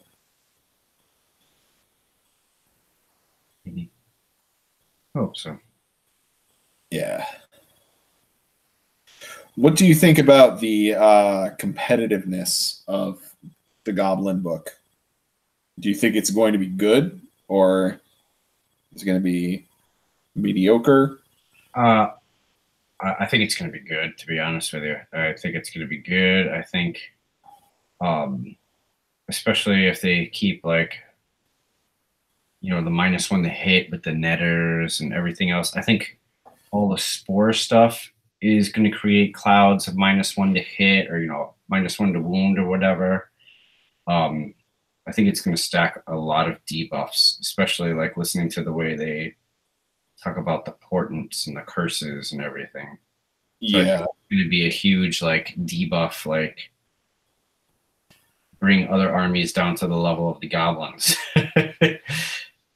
which I think will be kind of interesting. Yeah. I always worry a little bit about debuffs, especially as somebody that has played a lot of Nurgle. Debuffs feel bad. Yeah, that's my. I'm hoping that the cute squigs make up for that. Yeah. I just hope they find a way to debuff. I get that the fluff of goblins would be very much about, like cursing your opponent and, the negative effects of the phases of the moon. Maybe to balance it out, if they went back to the 8th edition sort of mindset and like your shit can backfire and hurt you. Yeah, I mean, I wouldn't mind that too much. It just, I think animosity was a little too rough. It was like, oh, you fluff the roll. This unit does nothing this turn. Like if it was like you fluff the roll and this unit is severely impaired this turn, it would be okay. Yeah. But charge, or they're too scared to charge, but they can move and blah blah blah. That'd be fine. Yeah, there's all sorts of ways that they could be doing it, but maybe we'll see more tomorrow. I love and Vince mentioned this too, is that on the Warhammer Weekly that they're like, all right, here's a bunch of stuff for you. Check it out. That, I mean, I'm not like, I wish I was sitting here wishing they would tell me more. I'm happy with what was offered so far. Yeah, and it's like, we don't even know the rules yet. Like, we haven't seen a single war scroll. We haven't seen what anything does. We've seen a couple of allusions to general concepts of how things are going to work. But we don't know what that army actually is going to do yet. Nope.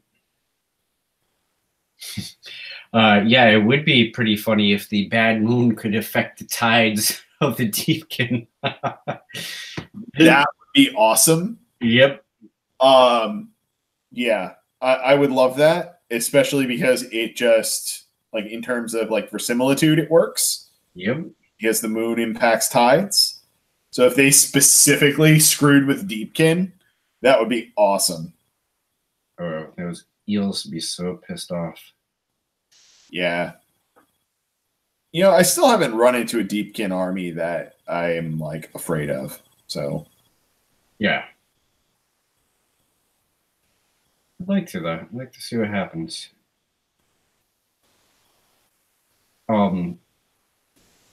Yeah, I still haven't even figured out, like, how the armies that have been doing well do well. Like, other than, like, are they getting lucky matchups occasionally? Like, is that what it is? Deepkin can hit really hard and have lots of deployment shenanigans that they can do, like first turn in the game. That's what makes them crazy. And then once they've taken out your units they want to take out, if you haven't deployed correctly, then that's it. They're just setting themselves up for round 3.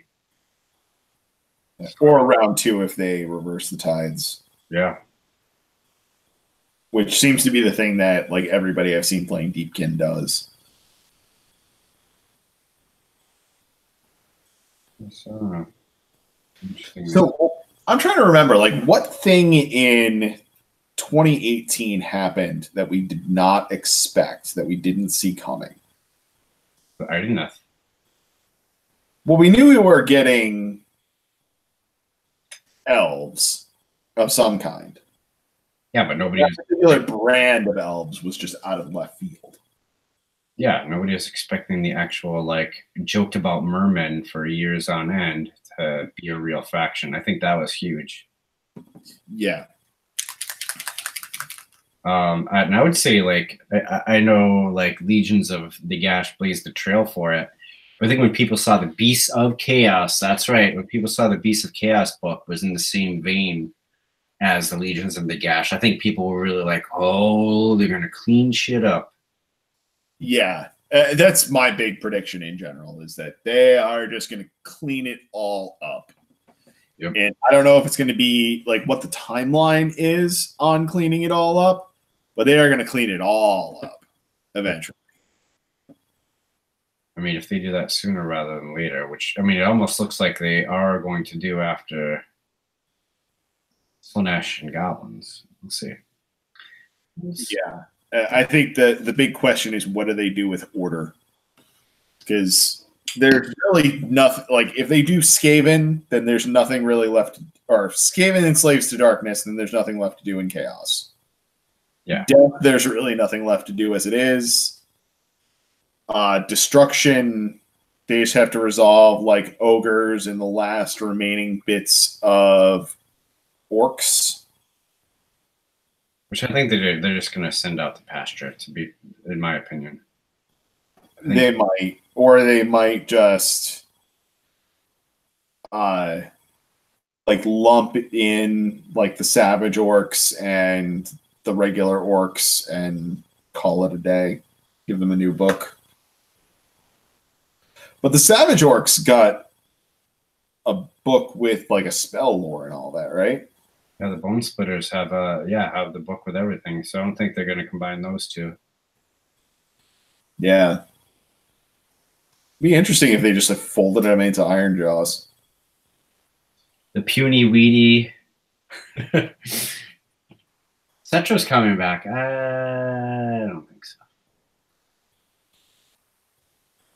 No. I would agree. Cetra's not coming back. I think any rumors of Tomb Kings or Bretonia returning are greatly exaggerated. I don't even think we're getting updated points for them. Nope. They're just totally done. Goodbye. Sorry. And if we were going to get like new Tomb Kings, we were going to get it in 2018 with the Year of Death. Didn't happen. Yep. Unless Cetra comes back under a different Grand Alliance somehow. Yeah, I don't think so. I just don't see it happening. Sorry. Yeah, sorry, Tomb Kings fans. I believe your ship has sailed.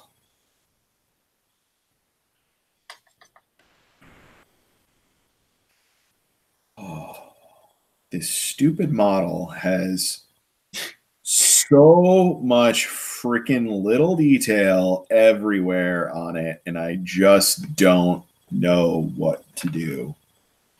Thankfully, so much of this is like base wash dry brush complete. Yep. That I can kind of get away with some things. But man, this is not an easy paint job, that is for sure. And I haven't even started in on the dude on top. That's where the real challenge is going to be. I always liked, like, I painted I had a Death Guard army with lots of, like, the Forge World Dreadnoughts in it. I always thought it was fun. Cetra walked into the realm of chaos and said he would be back. He's coming. Just watch. Who's saying that? Dead Gamer. We'll see. Yeah, I mean, maybe in the fluff, Cetra will come back. I think that's more likely than actual like stuff in game.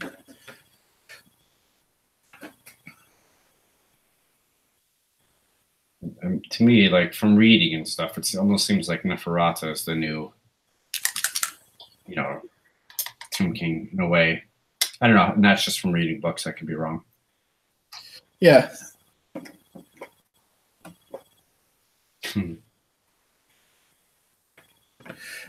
What I find interesting is like how much we really can just look out into the future and say what GW is probably going to do now, as opposed to how they've done things in the past. I had no idea. Yeah, where we're all in the dark forever. Yep. I like this new GW. Keep it up.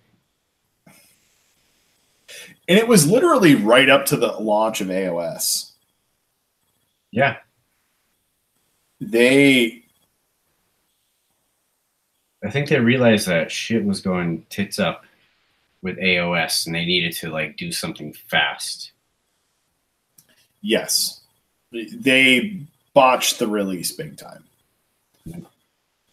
And they've admitted they botched the release, which is nice. Like, companies often don't admit to that sort of thing. I don't like that. Yeah, people don't like being wrong. Mm-hmm. Personally, I don't mind being wrong as long as I eventually end up being right by learning. That's right. More knowledge is good for you. Being wrong means you get to be right in the future. There's tell my girls. Yep. Cetra's not coming back. Oh.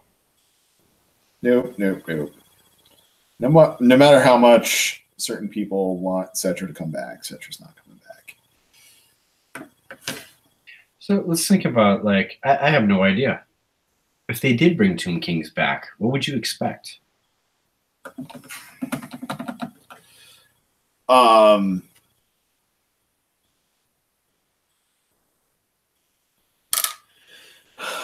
I would expect it to be like a giant death civil war, being like what the plot was. Mm-hmm. Right? Like, Cetra comes back. He had, like, called out Nagash and said, I'm coming back for you. Right? Yep. So if Cetra comes back, he's coming back with an army, and he's coming back to take down Nagash. What if this is the big death army we've been hearing about, the Stormcast Death Army? Cetra gets reforged as Stormcast Eternal. Yeah. They open a new chamber, because I was just thinking it'd be cool to see like a really super elite, almost like entombed mummy army, and I was like, Stormcast? Yeah. That'd be a way to bring him back. All right, I want to see that. What do you think?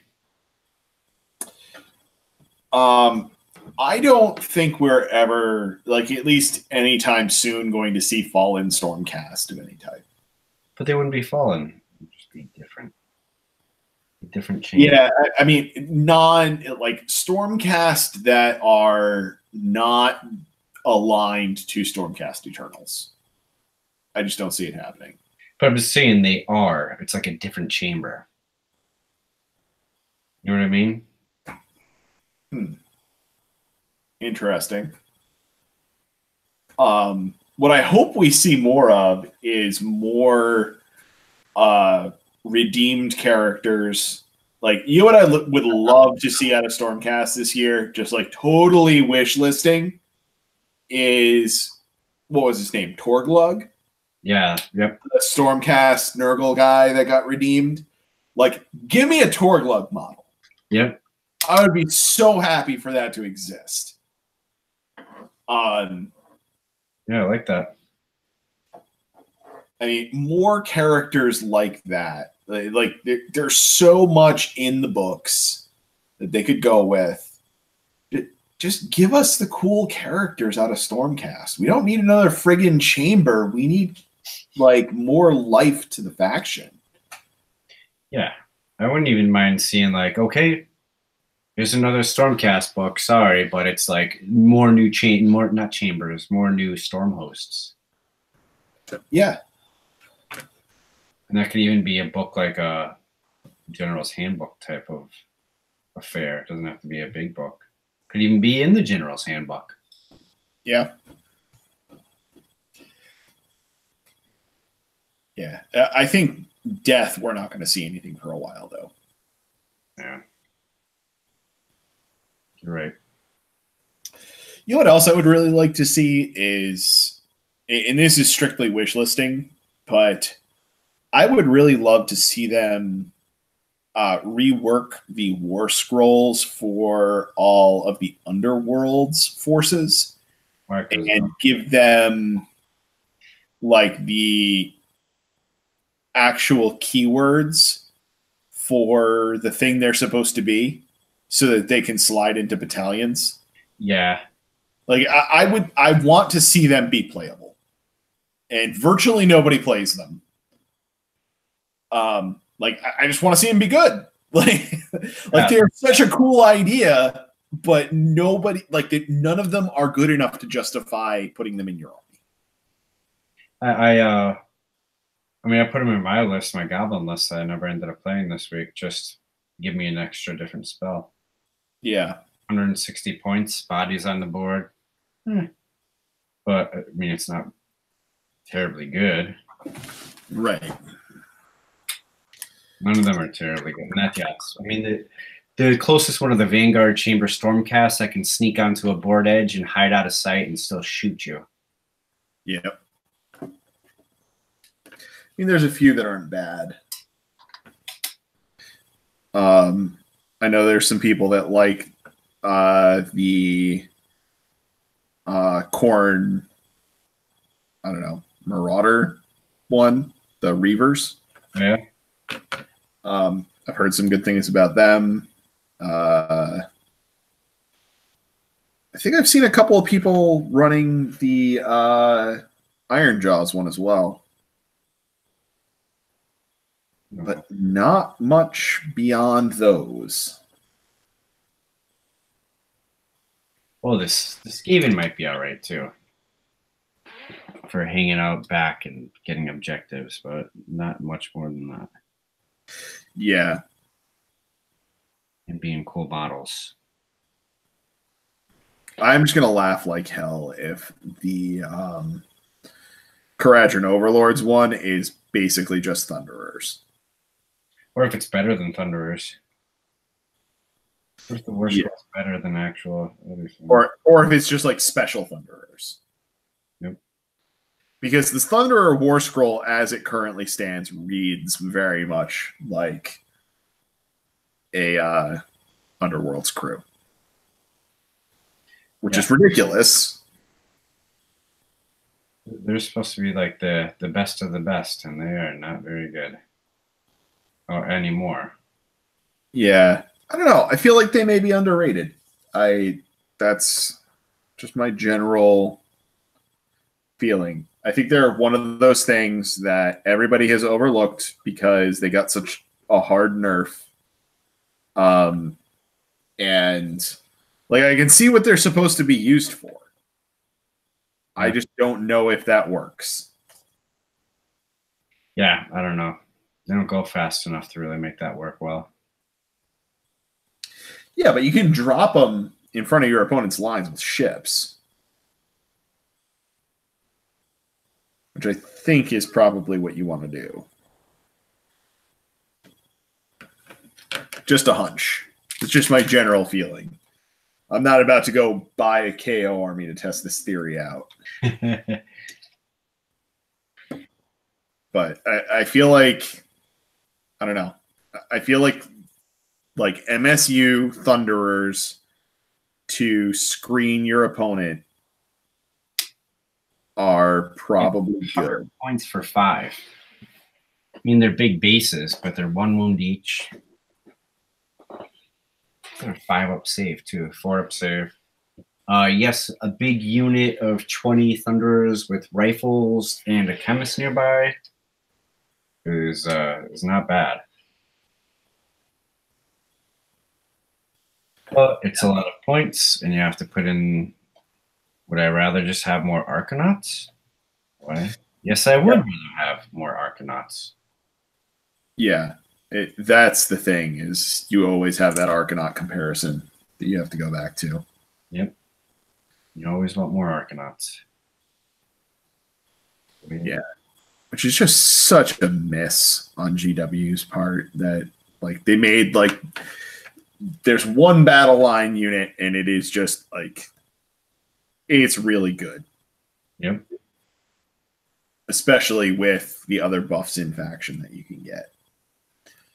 Like that just like you blew it, guys. You blew it.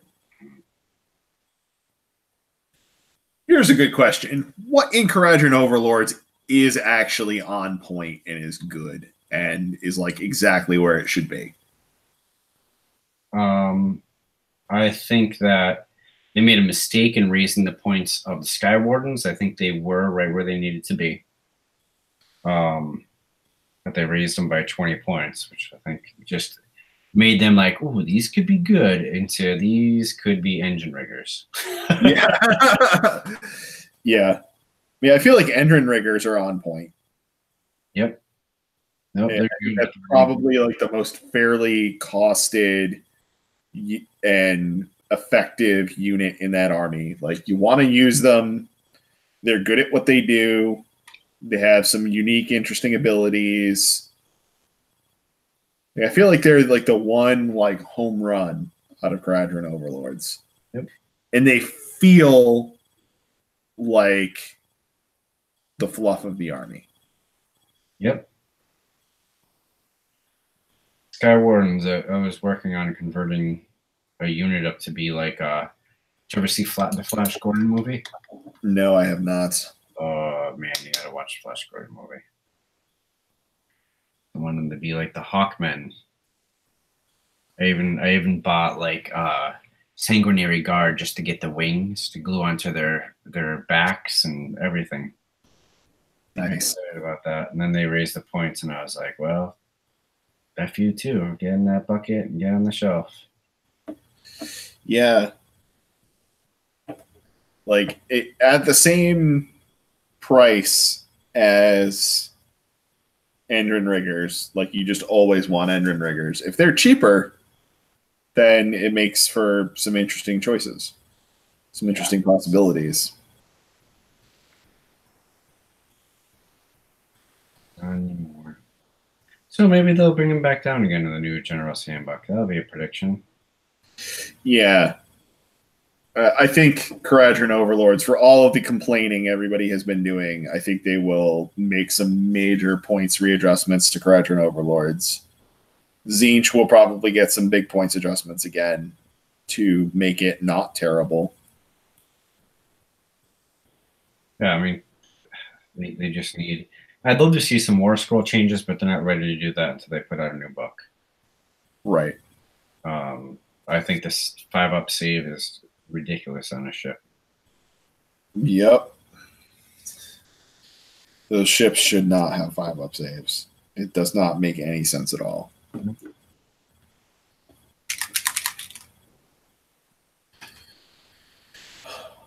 Oh, so much sepia. So much bone. So much green. Green, green, green. Green, green, more green. Yep, I love it. I do not mind painting these things. Yeah. I mean, I really enjoy painting Nurgle as well. And I feel like there's some similar aesthetic between goblins and Nurgle. Yeah. Yep, I don't think they're opposites by any means. Yeah. I use the Fungoid Cave Shaman as a base to convert a sorcerer, and it looks really good. At least in my opinion. Combine KO and Dispossessed. That's not a bad idea, but probably pure order is probably the best way to do it. Then you can mix some Fire Slayers. who next to the Arcanauts are another one of the best battle line out there. Yeah. Yeah, just for curiosity, I started looking at, you know, what like a mixed order list would look like one day, and I started like pulling out like all of the generic battle line in order, and it's like garbage, garbage, garbage, garbage, garbage. Oh, Arcanaut Company and Fire Slayers. Yep. Those are good. Yeah, they're really good. Yeah. Even the like generic warriors from Dispossessed are really good. Yeah, they are pretty good.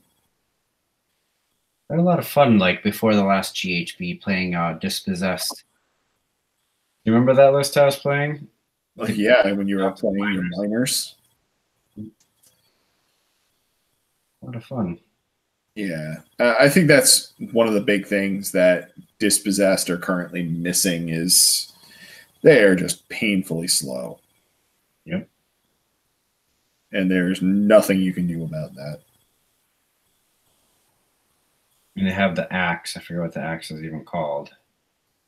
Once per game, you can use, you know, one unit, and that hero can move, which is all right. But I mean, it's just one unit. Yep. 4-inch move. Yeah, it'd be nice if, I mean, I don't think they'll ever combine Fire Slayers, Karajan Overlords, and Dispossessed into a book. Fire Slayers already have a book. Karajan Overlords already have a book. I don't think they're going to go backwards like that. I could be wrong. Yeah, I don't think they would either. And those factions, I think, they're each okay on their own. I think each of them is, I think Dispossessed in particular is just missing pieces. Yep. If they got back all of the stuff that went into Ironweld Arsenal, then I think they might have some legs. Yeah, I think that was a big mistake that we were talking about earlier. Like one of the mistakes they made with jumbling everybody into these different factions. Yep. That I think was one of the big early blunders of Age of Sigmar, and they had like opportunity to fix it and they didn't. Yep. Which I think like that bugs me. You have opportunities and you don't take them. It's really hard to have sympathy for a situation. I keep wondering why they got rid of the miners, because they had the plastic kits. Maybe it's just that they might have just not wanted Dispossessed to do that. Oh. I mean, not that they had to keep those rules like that either. Right. I don't know. What if the ships could take all dwarfs? That'd be interesting. I think it'd be a little bit too much. My favorite fallback is make ships able to be garrisoned. If you can garrison a ship, that would rock. That would be a huge fix for KO right there. Yep. Point. Yeah, definitely the big KO. I'd be happy. Yeah, I'm not sure. Yeah. I'm just not sure what they're going to do. Like that's part of the reason why I think they're going to take like Dispossessed and Free People and the Sky Elves and lump them all into one book. Because I think individually they don't really function well on their own. Yeah. I would love to see that. That'd be cool. I'd be into that. And they kind of hinted at it with Operation Firestorm, or whatever it was called, Firestorm. Yeah. They definitely did hint at that, and in the core book, they referred to all of those factions as the Free Peoples. Hmm. And then mysteriously have not really done anything else with it since then. But I anticipate we'll eventually get a Free People's book that is like, humans, dwarves, and elves. I like that. That'd be cool. I'm not sure exactly how they would work it. I think it might be a little bit a la Beasts of Chaos, but they have like just such massive holes in them. Yeah.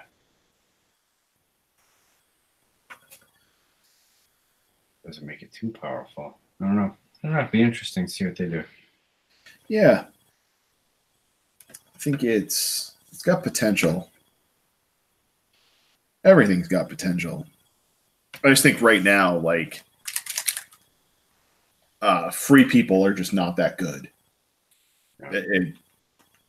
I've experimented around with them. Like, I will gladly play them with like casual games. Especially with like newer players. But I would not take them to a tournament unless I was like dared or bet. Uh-oh. Defenders of the Mortal Realms. That's a nice ring to it. Yeah. I mean, I think that's a real possibility for a book. And they have, I don't know if they've lumped stuff together on the website yet with regard to them, but good question. I haven't really looked. Yeah. On the website, they did lump together Everchosen and Slaves to Darkness, which I think is a giant signal that that's coming. Let's see what we got here.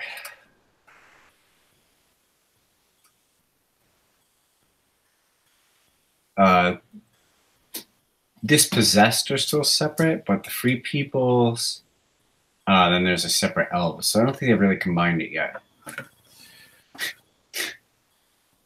I'd be 100% okay with Order getting 0 releases in 2019. Yep, I think a lot of people in the same boat.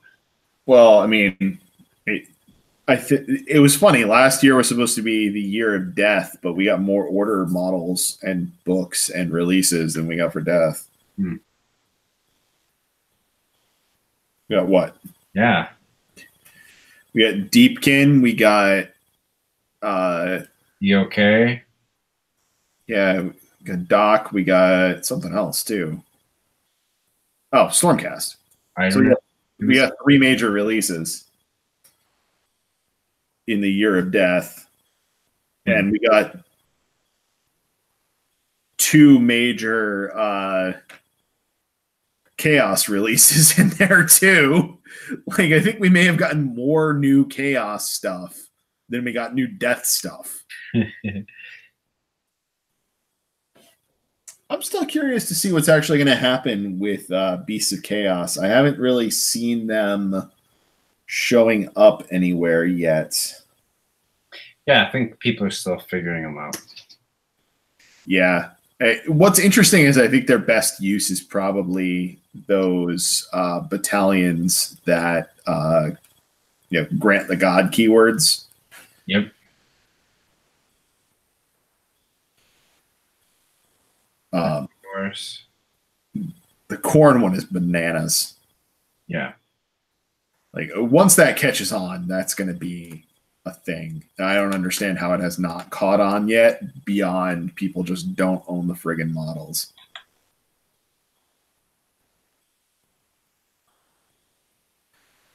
Like, I think Daughters of Cain, it was really obvious that that book was good. So a lot of people went out and bought all of that stuff. And people had, people had a lot of that stuff already from 8th edition because it wasn't like Dark Elves were bad.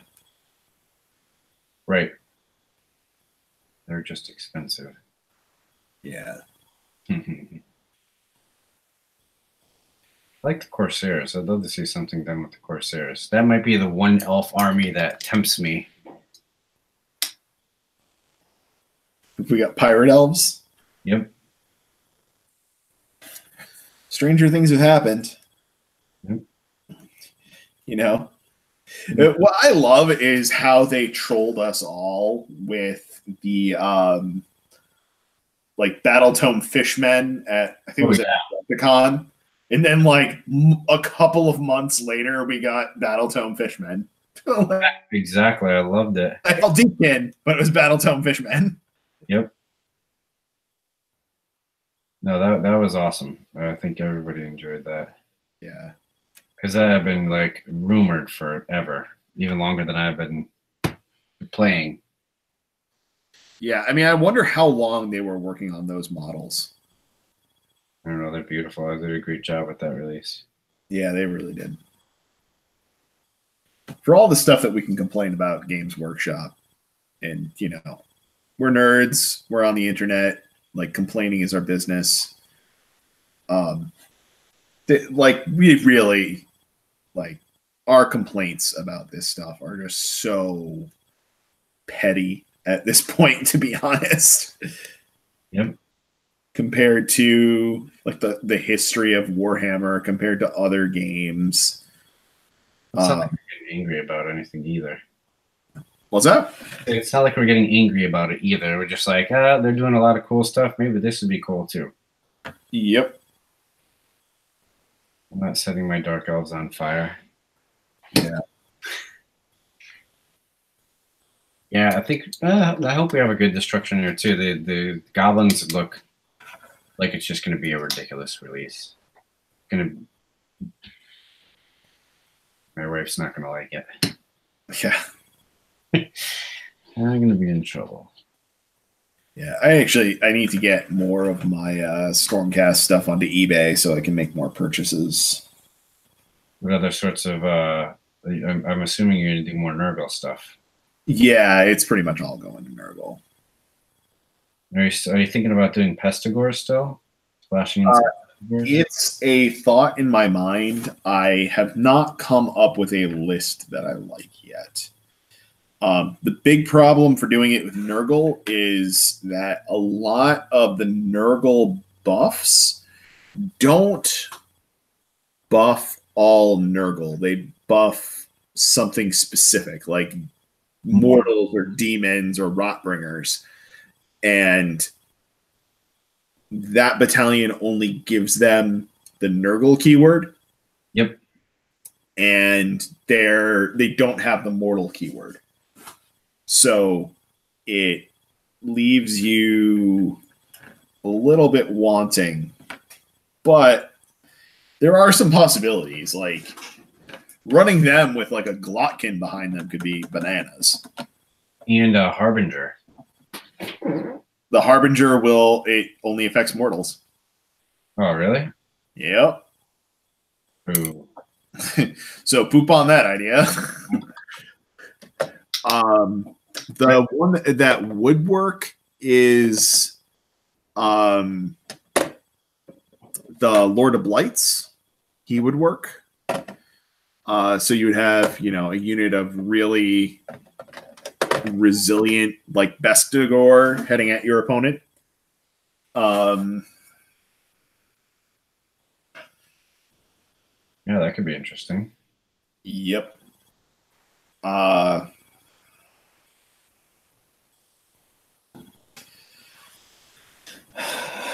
And I don't know. I've been kind of at a loss of like what other stuff do you do, and why is it better than Blight Kings? Yeah, that's that is always with Nurgle. Like the comparison that I have to make in my head is like, is this better than Blight Kings? Like Bestigor can run and charge, but that's a thing that you can do kind of natively in Nurgle anyway. Yeah. That makes them special for the other 3 Chaos Gods, but it is not special for Nurgle.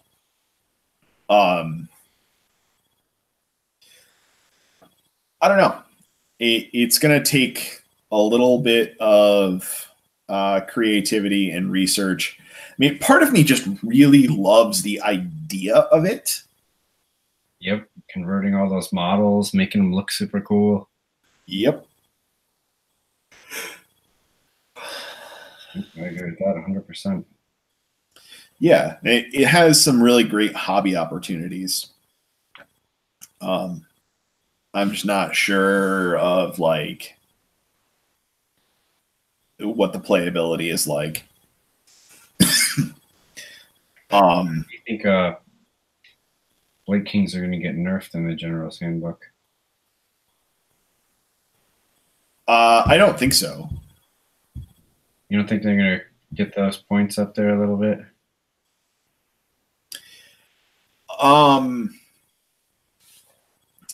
You know, the thing is that in a vacuum, they seem like they're undercosted, but when you balance them in the army, they are definitely not undercosted. Like running armies with Blight Cyst and 25 Blight Kings does not run your opponent over. And like theoretically, like that should be the super powered up thing to do with Blight Kings. And it is not running your opponent over. So I always feel like I'm getting run over. I mean, I've just gotten my Blight Kings like removed so many times, or you know, just give them -1 to hit. Yeah, that's it. Suddenly they're worthless. You know, if they got points adjustment up and an errata for that 6 up to be a hard 6, then I could agree with like 180. But I feel like 160 is appropriate for them. Oh, 160. I always think of them as 140. Yeah, no, they're 160. They're I don't think. I think if they increase the points on them, it would be really hard to make any viable Nurgle list that included them. Yeah. And it would make the battalions just totally untenable. I think I would love to see Puskoils and drones come down. Maybe they will with the Puskoils because nobody plays them. Yeah, I mean, I think it would be fair to take drones to 180 and Puskoils to 200. I feel like that would be pretty reasonable. Mm-hmm. And I would feel a lot better about running them. The Lord of Afflictions probably needs to come down to 200 as well. Like, I think there's a lot of little things in Nurgle that need to get tweaked. I don't think there's really anything in Nurgle that needs to get increased. Like the Magath Lords, I think all need to be adjusted down at least 20 points. I would say maybe Bloab down 20 and the others down 40 to 60 because they are shit. Yep. I think Plague Bearers are okay. Yeah, they're fine. Yeah, I think they're like exactly where they should be, to be fair. Nurglings maybe need to go down because there's no point in playing them right now. Yeah. They're so fun. Yeah. Cute models. They're cute. Nobody wants to play them. Yeah. I mean, I genuinely don't see a reason to ever run them. No. The only case I could possibly see for running them is running one unit of them to deep strike into your opponent's side of the board to ensure that you're getting contagion. Like, that's it. But that's spending 100 points to get more points to summon stuff, which is kind of dumb. I concur with that. Which is why, I mean, I have issue with Horticulus Slimux too. Like, he's kind of overcosted. Like, he should be like 180, I think. If he was 180, I would consider running him. But at 220, it's just like he's not good enough on his own to be playing him. Mm-hmm. And like getting the extra tree doesn't do a lot for you. Because that tree is also probably going in your deployment zone. So you're not getting any of the you're not getting like the run and charge benefit out of it. Yep. You'd be blocking terrain and charge lanes a little bit. You can block an objective. Yeah. I think that would probably be the best use for it. The Red Wizard said he used ran Nurgle Beasts of Chaos list with the Glock King and a 6-man unit of Bulgors. He put blades on them. But he didn't tell me how good they were. How good did they end up being? Yeah, I mean, there's some cute tricks because the Vestigor can give themselves +1 to hit. So if you can get Blades of Putrefaction off on them, they're doing bananas amount of mortal wounds.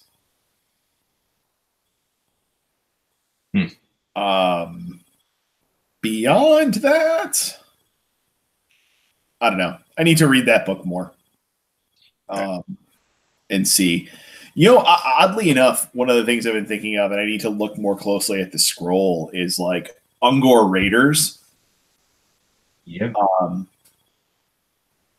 And not even putting them in the battalion, just like allying them in to have a shooting unit. How is their shooting? I mean, it's probably garbage, but I know it's a thing they do. Let me look this up right now. Oh, I have all these messages. Red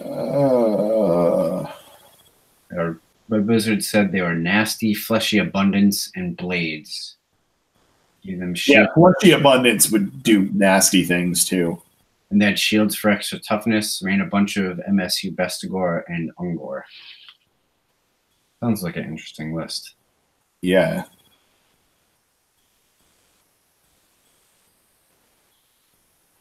So Ungor Raiders, 18-inch, 4-up, 4-up, 1 damage, no rend.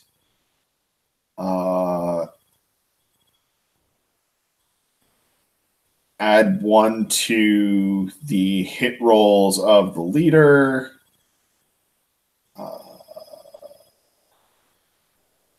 Their musician can let them run and shoot. Now that's interesting. Yeah.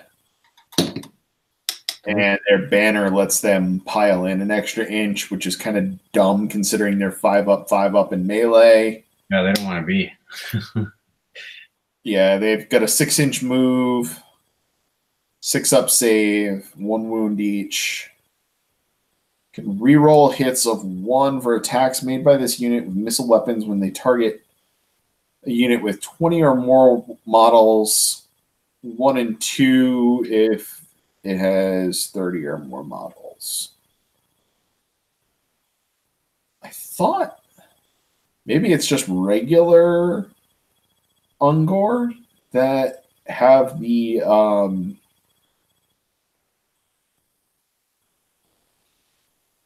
what has the Vanguard move? I'm not sure off the top of my head. Chaos, Beasts of Chaos. Maybe somebody in the chat will kindly tell us. Vestigors are the MVP. You ran a sorcerer, put him on a Balewind, and cast Cogs, and made his worst scroll spell not suck so bad. Ungor Raiders do have the Vanguard. Or Raiders.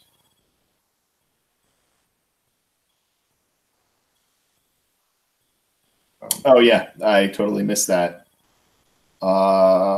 after armies have set up, but before the first battle round begins, this unit can move up to 6 inches. Which is interesting because that's different than the old wording. What's their range? 12 inches? 18 inches. So they could be good to get that vanguard move. Yeah, you vanguard, then you move, then you shoot. You're hitting your opponent's back line.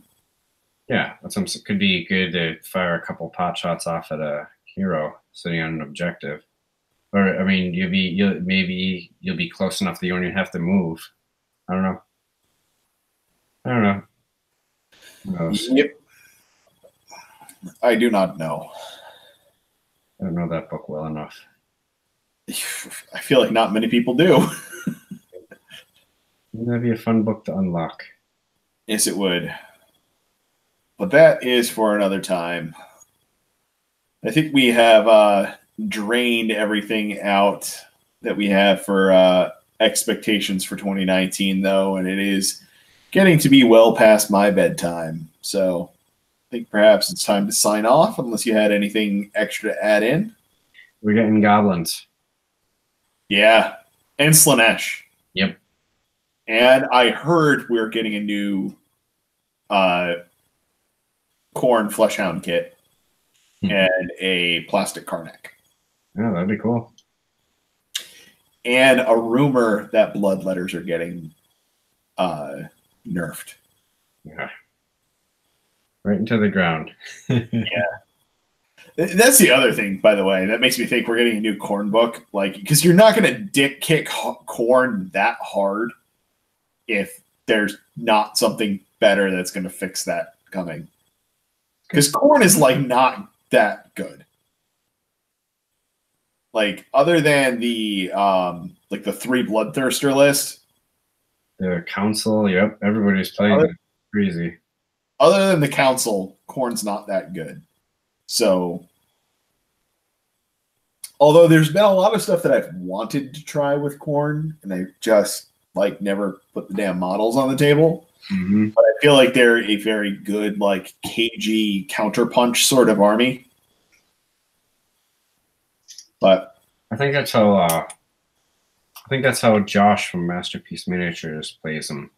Very cagey, very counterpunch. I don't know. That's what it seems like to me. yeah, but he does that with like 2 Bloodletter bombs in there as well. Yeah. But like he holds them back the first turn, and then he bombs you. Kind of fun. He sends the Bloodthirster in first. Yep. Anywho, I think that's it for this evening, folks. Thank you all for watching. Good night, all. We'll talk about goblins some more very soon. Yeah. I feel like there's going to be a lot of discussion of goblins soon. Yep, I can't wait. It's going to be a book I'm going to need to memorize because of you. Yep. All right. I will see you all later, kids. Have a good night. Oh, said y'all.